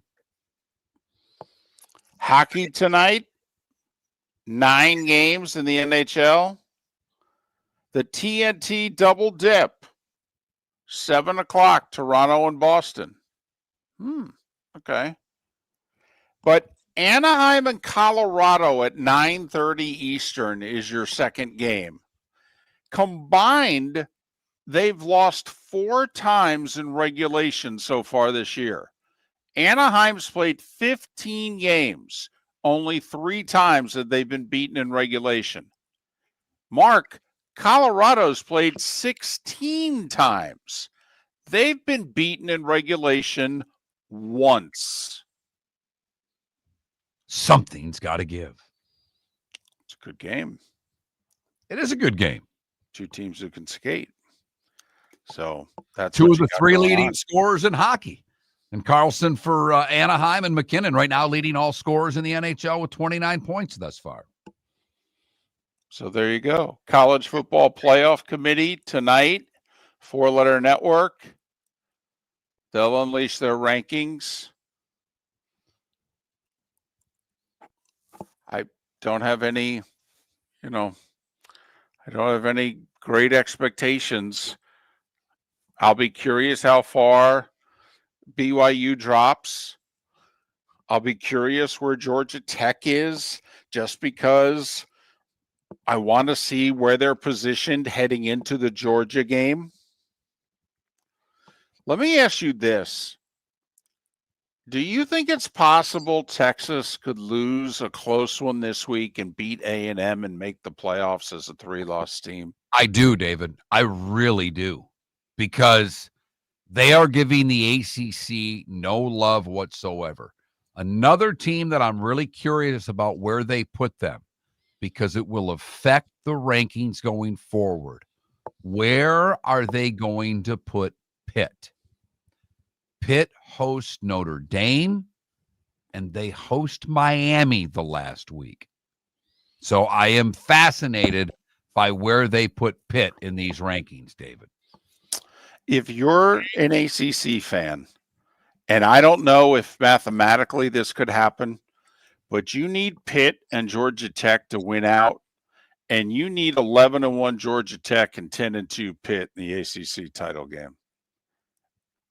That means Pitt will have beaten Notre Dame and Miami. Think about that.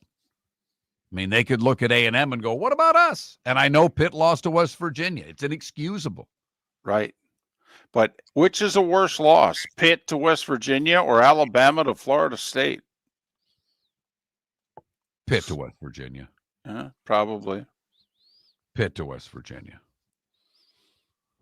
But and Pitt and Georgia Tech play one another, so that can't happen. Pitt finishes with Notre Dame at Georgia Tech, home for Miami. Wow. They've not played a tough schedule thus far. They sure finish with one. So we'll see if Pat Narduzzi and company can have it going on Saturday. If you're Miami, you're rooting hard for Pitt on Saturday. Hard. I'll also be curious to see, do they keep Iowa ranked They fell out of the AP top 25. But Mark, do they keep Iowa ranked so that this way when USC plays them, they're playing a ranked school? Miller and Moulton. Bud Elliott. Chris Perkins on the show tomorrow. Chris has got back-to-back wins, and Bud Elliott's got a college football playoff ranking to talk about it. Miller and Moulton, thanks for listening. At the Diamond District, we know what you want. Experience wall-to-wall diamonds during our diamond event, November 21st through 23rd. This is our biggest event of the year, featuring an expanded collection of GIA certified diamonds, designer jewelry, and exclusive collections from Takori. This is the perfect time to start your holiday shopping. More diamonds, more choices. November 21st through 23rd, only at the Diamond District.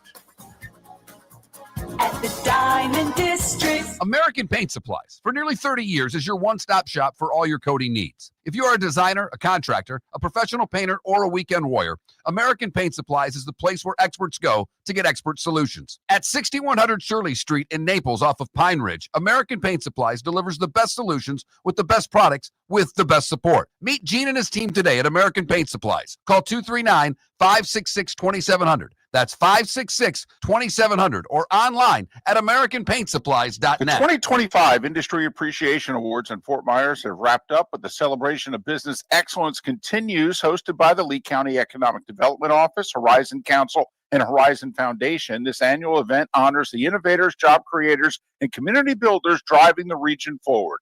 Visit industryappreciationawards.com to see this year's winners and learn how local businesses are shaping a stronger, more resilient economy for Lee County, building a better community through business, sports, and tourism. Your roof is your home's first line of defense. At Pelican Roofing of Florida, Ronnie John and their team bring years of experience to protect what matters most, your family and your business. From residential repairs to large-scale commercial roofing, we deliver honest work, fair pricing, and quality you can trust. An upgrade on your roof can lower your insurance costs. Don't wait for a leak to turn into a disaster. Call the experts at Pelican Roofing today. 1-866-9-PELICAN. That's 1-866-9-PELICAN. Online at PelicanRoofingCompany.com. CCC 1332512. When Glass Doctor replaces your windshield, we don't just send you on your way, we send you off protected. Your local Glass Doctor includes the industry's only 12-month windshield protection plan at no extra cost. That means unlimited chip repairs and even a one-time replacement if needed. High-quality service backed by real peace of mind, right here in your neighborhood. Glass Doctor, Glass Doctor. Call the Glass Doctor. We fix your pains. Oh, yeah. Exclusions apply. See your local Glass Doctor for details. Marc Miller for Sleep Treatment Direct. They are helping me with sleep apnea. And by helping me, I mean curing me. No more CPAP machine. No more snoring. No more tossing. No more waking up exhausted. Their expert team got me the right treatment, fast and hassle-free. If you want to feel energized and get rid of your snoring, call Sleep Treatment Direct today. 444-1741. That's 239-444-1741. Sleep Treatment Direct. Sleep safe and This is Miller and Moulton